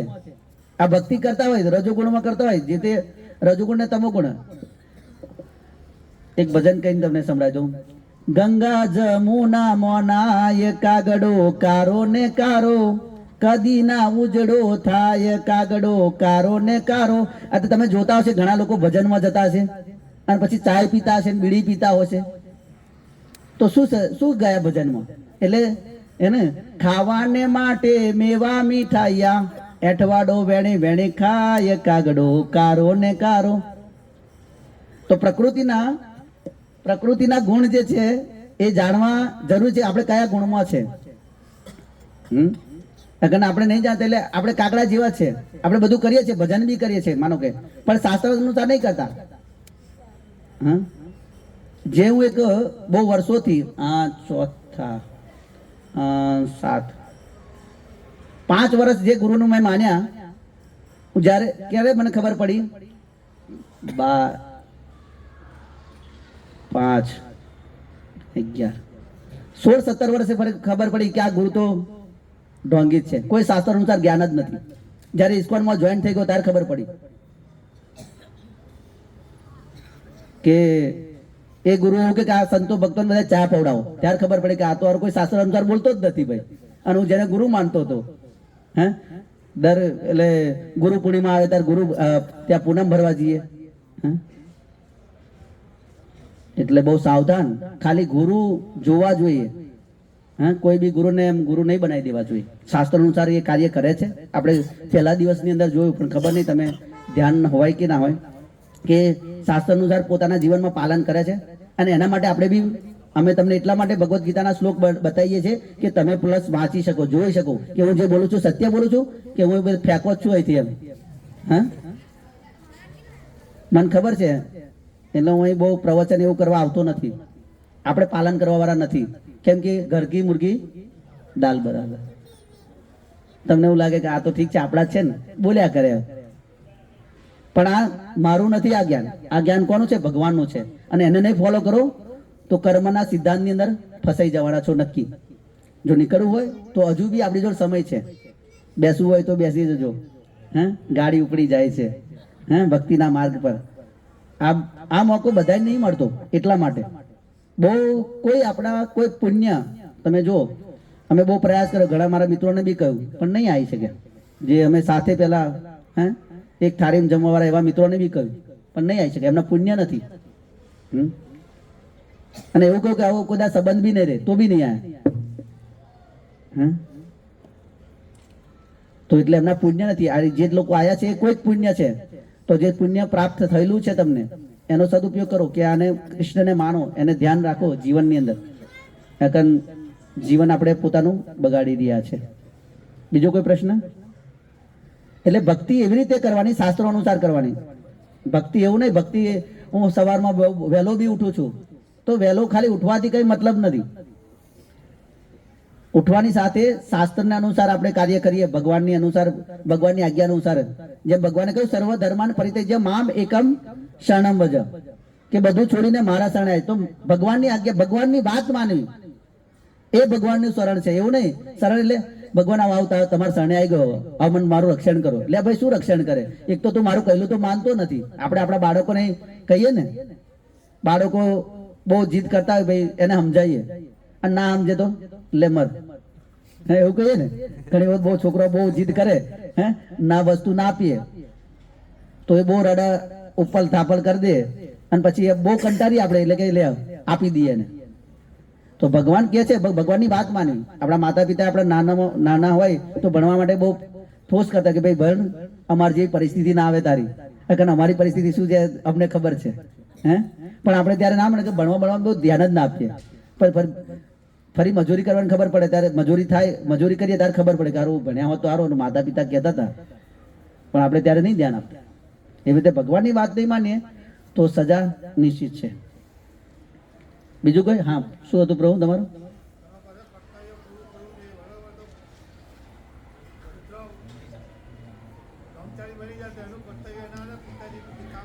હા બેન, જે મારો ભાઈ નહીં કરતો એનું કરતા હું એમને સારી રીતે કર્તવ્ય કરું છું મારા માતા પિતાને. શાસ્ત્રોની અંદર કહ્યું છે ગુરુના સસ્યાત સ્વજનોના સસ્યાત માતાના સસ્યાત પિતાના સસ્યાત ના સંયત મૃત્યુમ, કે મારું જે કર્મ જે છે હું કોના માટે કર્યું છે? જે આ સૃષ્ટિનું સર્જન કરવાવાળા છે, બધા એના પાલન કરવાવાળા છે, એમની સેવામાં છું હું. મારો કોઈ ઇન્દ્રિય ભોગ તમે જો તોય કદાચ મારી વાત તો છોડ દો, પણ આજે કોણ માતા પિતાને રાખે છે? કોણ રાખે છે? ગયડા ઘર બને? જો માતા પિતાને રાખતા હોય તો ગયડા ઘર બને. અને કદાચ ઘરમાં બી રાખતા હોય તો બહુ સારું નહીં રાખતા. એવું નહીં માનવું કે આપણા નહીં બધા સાથે આવ્યા હોય ને તો એવું લાગે કે આ તો બહુ સારી રીતે ઘરે રહેતા છે, પણ ઘરે રહે ને તારે ઘરે પેલું શું કહેવત છે ને કે ઘરના લોકો ઘરે જ જાણે. હા, પૂજારીના ગુણ મહાદેવજી જ જાણે, હે ને, કે આ પૂજારી હારો કેવો છે, હારો જંતર મંતર વાળો જ છે હારો. હે તો જે હું કાર્ય કરી રહ્યો છું અને મારું કર્તવ્ય છે કે માતા પિતાની સેવા કરવી, તો હું જ્યારે માતા પિતાને કોઈ પ્રોબ્લેમ હોય તો હું આવી શકું, એમની સેવા કરી શકું ક્યારે બી. બીજું કે કદાચ હું એમની સાથે હોત તો એમને ખાલી લોકોને શું જોઈએ, પૈસા જોઈએ છે, હું પૈસાથી એમને મદદ કરી શકત. પૈસાની ભગવાનની કૃપાથી એમને સરકારી નોકરી તો એ ઓધોને પેન્શન આપે છે, એટલે જીવાના તો છે જ સારી રીતે, એમની જોડ છે, બરોબર. હું કદાચ શરીરથી હેલ્પ નહીં કરું, પણ એમનું આત્માનું કલ્યાણ માટે ભગવાનને એમને, કેમ કે હું એમનું કર્તવ્ય છોડીને ગયો છું ભગવાનની સેવાની અંદર, તો ભગવાન એ સેવાને ભૂલશે નહીં. જેવી રીતે શ્રીમદ ભાગવતમના 5મા સ્કંદની અંદર વર્ણન છે, પ્રહલાદ મહારાજને ભગવાન નરસિંહદેવ કહે છે કે જે તારા જેવો જેના ઘરમાં ભક્ત હોય છોકરો, એની 21 પેઢી તરી જાય. પૈસાથી તમે પેઢીઓ તરી શકો? તમારા માતા પિતાનું કલ્યાણ કરી શકશો પૈસાથી? પણ નહીં. પણ હું જે ભગવાનની સેવામાં લાગ્યો છું તો મારા માતા પિતાનું કલ્યાણ અવશ્ય થશે, ભગવાન એને ભૂલશે નહીં. અને જરૂરી બી નહીં. કદાચ હું મેં પહેલા દિવસે જ કહ્યું હતું કે મારી સાથે ઘણા ભણતા હતા, મારાથી નાના છે, એ બી મરી ગયા. હું મરી ગયો શું કરત? શું કરલત? 2-4 દિવસ, અઠવાડિયું, મહિનો રડી લો, પછી એ ફોટો લટકાઈ દો, એને હાર ચડાવી દો, બસ. વર્ષે કદાચ જે સાથ કરી દીધું સાથ કરી દો, શું એનાથી વિશે શું કરત મારા માટે? પણ હું જ્યાં સુધી જીવું છું એ કદાચ આ શરીરમાં રહે ના રહે, પણ હું જે સેવા કરી છું તો મારા માતા પિતાનું કલ્યાણ, જે મારાથી સંબંધિત છે એમનું કલ્યાણ ધીરે ધીરે થવાનું છે, નિશ્ચિત છે. એ વાસ્તવિક પુત્રનું કર્તવ્ય છે. પુત્રનું કર્તવ્ય છે કે માતા પિતાને પુત્ર નામના નરકમાંથી કાઢે, એનું નામ પુત્ર છે. ભાગવતમાં કહ્યું પુત્ર અને મૂત્ર એક જ સમાન છે, કેમ કે એક જ જગ્યાએથી આવે છે. એટલે પુત્રનું કર્તવ્ય છે માતા પિતાને પુત્ર નામના નરકમાંથી કાઢે, એને કહેવાય પુત્ર. આ પૈસાથી આપણે હેલ્પ કરીએ છીએ, હા, જીવન જરૂરિયાત, એમને જીવન જરૂરિયાત, હા, એમની જરૂરિયાત ભગવાનની પૂરી કરે છે, એટલે વાંધો નથી. અને જરૂર હશે તો એમની સેવામાં લાગી શકું, એવું નથી કે ના લાગી શકું. બીજો કોઈ પ્રશ્ન કોઈને? પતી ગયો? હા, બોલો. માનસિક રીતે કઈક વિકર્મ કે એવું વિચાર કરીએ, હા, તો આપણે પર્સનલ એ ચર્ચા કરી લઈએ. હરે કૃષ્ણ. એનાઉન્સમેન્ટ. હરે કૃષ્ણ.